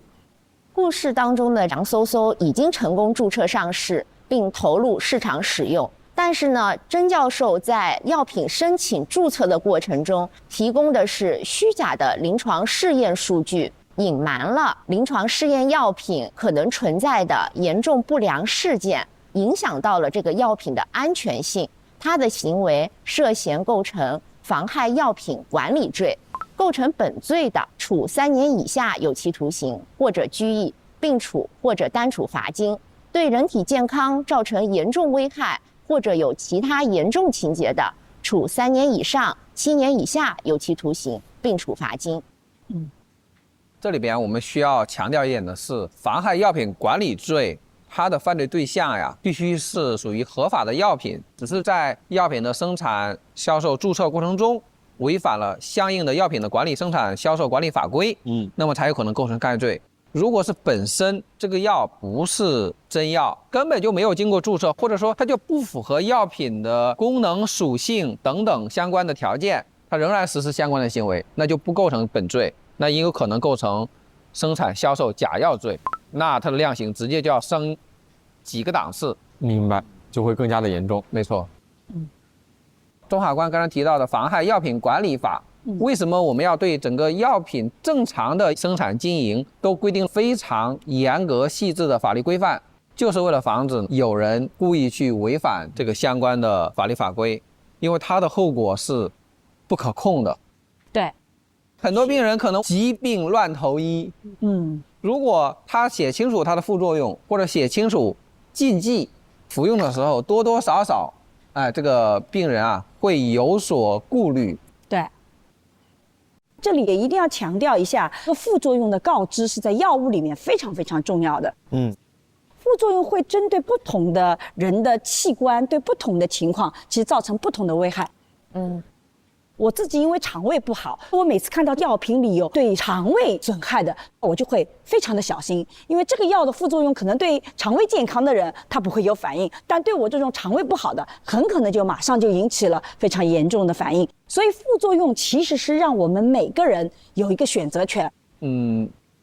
在这次的故事里面，梁嗖嗖如果说它不存在导致血液病的隐患，那它从处方药转化成为非处方药，这个过程是否合理？如果说不合理的话，甄教授在这个过程当中哪些环节是违法了？法律上呢，处方药与非处方药的界定和分类是有明晰的这个规定的，而且是一个严格监管的过程。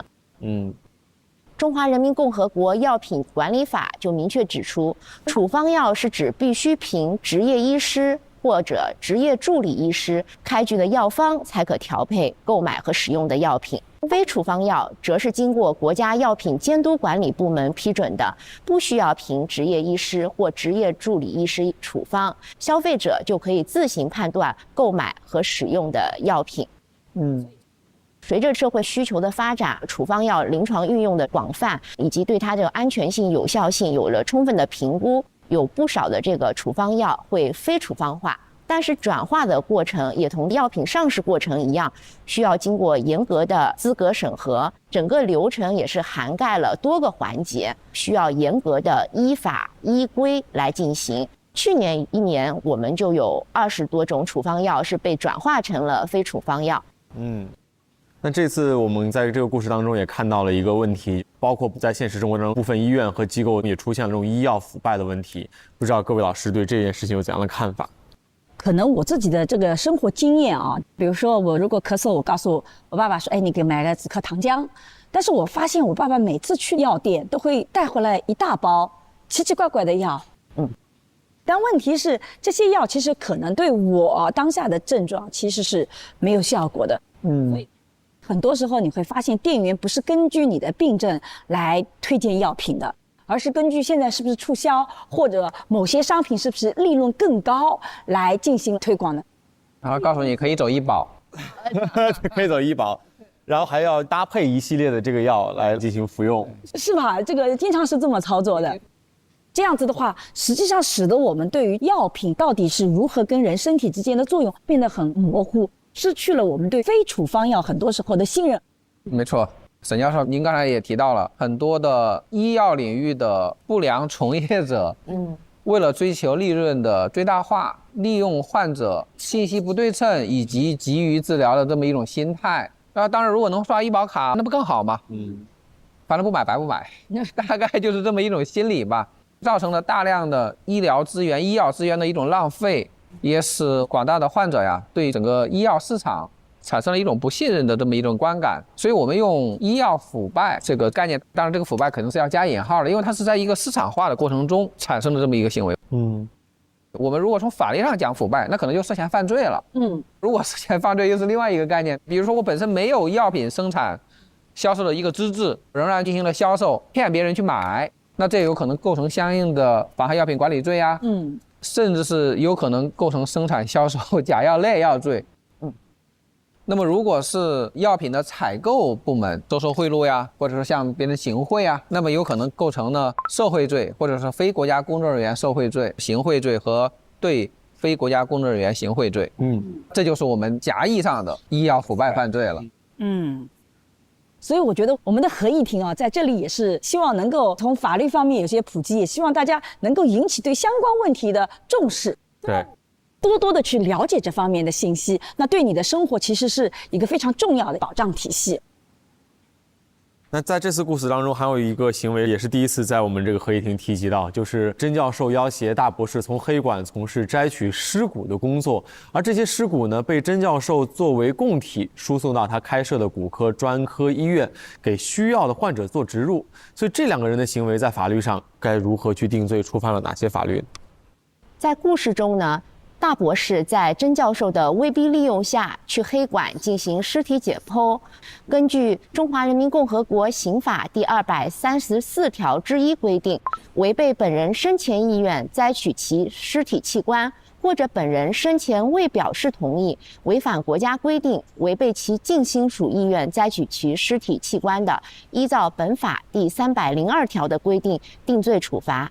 因此，甄教授与大博士都构成了我国刑法第302条的盗窃、侮辱、故意毁坏尸体、尸骨、骨灰罪，处3年以下有期徒刑、拘役或者管制。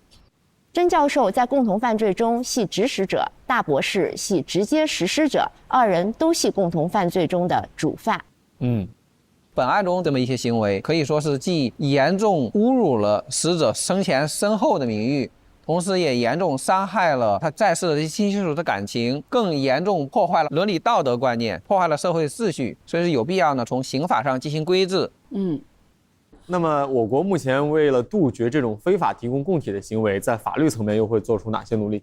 第一就是法律法规的完善，把原有的关于器官捐献移植的行政法规和部门规章上升为法律。第二就是在执法力度上强调多部门的协同合作。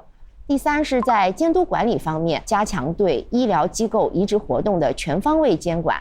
我们也有严格的伦理审查制度，从不同的专业确保移植活动的合法性。最后是在信息化建设上建立了全国的器官捐献与分配系统，实现了信息的透明可追溯，保证分配器官的公平、公正、公开。同时运用大数据的分析监测数据，及时发现异常及潜在的线索，实现了有效的监管和准确的执法。在剧情中，甄教授的这一类犯罪有可能会发生在一些监管漏洞或者制度建立不完善的国家地区，甚至形成跨国犯罪网络。这也需要我们加强与其他有关国家和地区的协作，来打击此类犯罪。随着我们国家在这方面力量的不断的增强，和周边国家和地区的跨国的跨地区的执法司法合作呀，也可以说是硕果累累。包括大家能够看到的热播的各类影视剧，其实都是我们这些成果的一个折射。在这次的这个故事当中，也看到了陈调查是一名调查官，因为父母所受到了一些遭遇上的不公，他对于人和事就持有这个非黑即白的看法，在工作上面演变成了不择手段的让嫌疑人被定罪。那他在调查取证阶段私自篡改了证词证据的行为，又会触犯哪些具体的法律？陈调查威胁相关证人做假口供的行为，属于以暴力、威胁、贿买等方法阻止证人作证或指使他人作伪证。根据《中华人民共和国刑法》第307条的规定，构成了妨害作证罪。我们需要注意一点的是因为陈调查呢，如果是相关的执法司法人员，那么有可能涉嫌相应的渎职犯罪。他具有相应的国家机关公证人员的身份，他有可能涉嫌量刑更重、处罚更严厉的相关的渎职犯罪的一些规定。但陈调查其实他的行为也是在追求他心目当中的这个结果正义啊，所以这个程序正义和结果正义之间该是怎样定义他们彼此之间的关系呢？有的时候，我们每次做错事情的时候，其实会合理化自己的理由。当我们急功近利的想要去解决一个问题的时候，就会去用不正当的手段。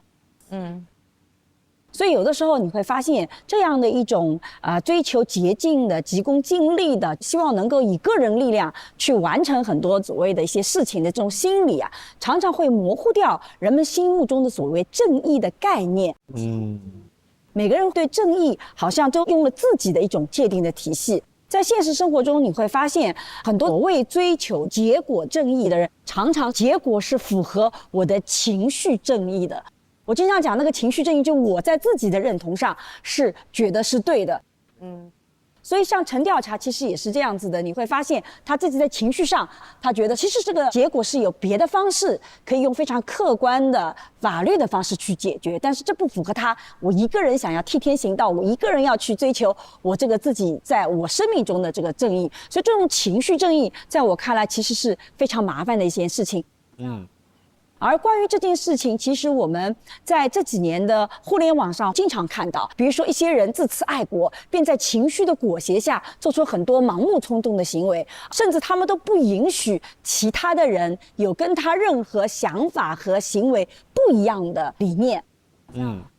还有在家庭教育中，我们也可以看到说，很多的这个妈妈和爸爸以爱之名，常常用体罚或者是偏虐待的方式去纠正孩子的错误。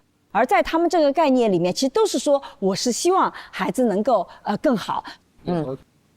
还有在网络世界中打着帮助他人的旗号，对他人进行网暴，还觉得自己是在主持正义，却忽视了法律对公民权益的保护以及程序正义本身的要求。那些所谓追求这个结果正义而使得自己程序不正义的人，你会发现他常常是无法把控自己的情绪的。我是特别希望大家一定要知道，正义的结果它必须要用正义的手段去实现，非正义的手段并不是真正的所谓的正义。您刚才提到一个特别有价值的，我认为是核心的一句话：正义应当以正义的手段来实现。就是我们法律或者是社会最大多数人认可的程序正义。如果是通过不义的手段去获得了结果，哪怕这个结果是符合客观实际的，在这个过程中会有多少无辜的人、无辜的事受损害，这个都是不可想象的。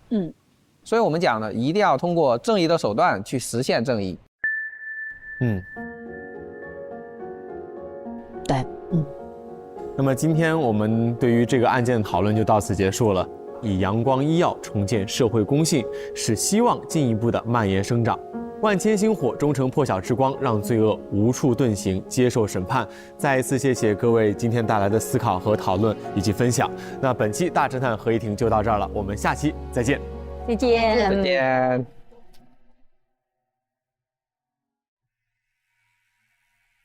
作为今天荣之耀的扮演者，我确实觉得非常的遗憾和惭愧。其实作为荣之耀来讲，从一个说我只要认真做好事儿就可以，到最后因为很多的原因迷失了初心，迷失了自我。他只是看到了说有1%的可能性，它只是一个冷冰冰的数字1%，但是他不知道那1%将是多少个鲜活的生命。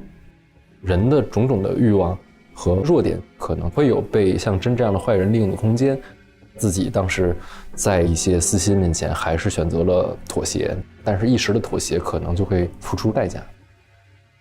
有一些你知道赚这个钱有问题，它确实能给大家很多利益，你的勇敢就是要选择不去挣这个钱。个人认为，想做好一件事情，还是专注于自身的努力是非常重要的。陈调查用了一些小的伤害性不大的方式去完善整个的证据链，但是我觉得作为一个合格的调查员来讲，这些是不可取的，要在证据确凿的情况下去完成你自己的使命，这样才能对得起你所从事的这样一个行业吧。每个人都应该守好自己的底线吧。如果荣枝要守好自己的底线，不那么轻易的去对待这个1%，如果像大他没有那么的一味的忍让、纵容真，那兴许这个故事不是这样的。你不能用救了99个人，只有1个人遭受到不幸这样的例子去说，每一个生命都是必须被尊重的。时光记聚焦了很多现实性的问题，那这个问题呢，在我们的录制当中是故事，是剧情，但是在生活当中，如果真的存在这样的事情的话，那就是一条又一条鲜活的生命。生活中每个人都应该坚守自己做这件事情的一个初衷。这个世界上总会有各种各样的诱惑，但是保持自己的初心是非常重要的一件事情。每一个行业的人都要有责任心，去捍卫每一个老百姓的切身利益。医药行业他们的行为准则有法律的监控的，但是更多的是这些从业人员他们的道德准则和良心。想要呼吁法治的完善和医药行业的规范，这个行业是救命的一个行业。如果真的被少数的不法分子钻了空子的话，它的危害是非常非常大的，所以你一定要杜绝这样的罪恶。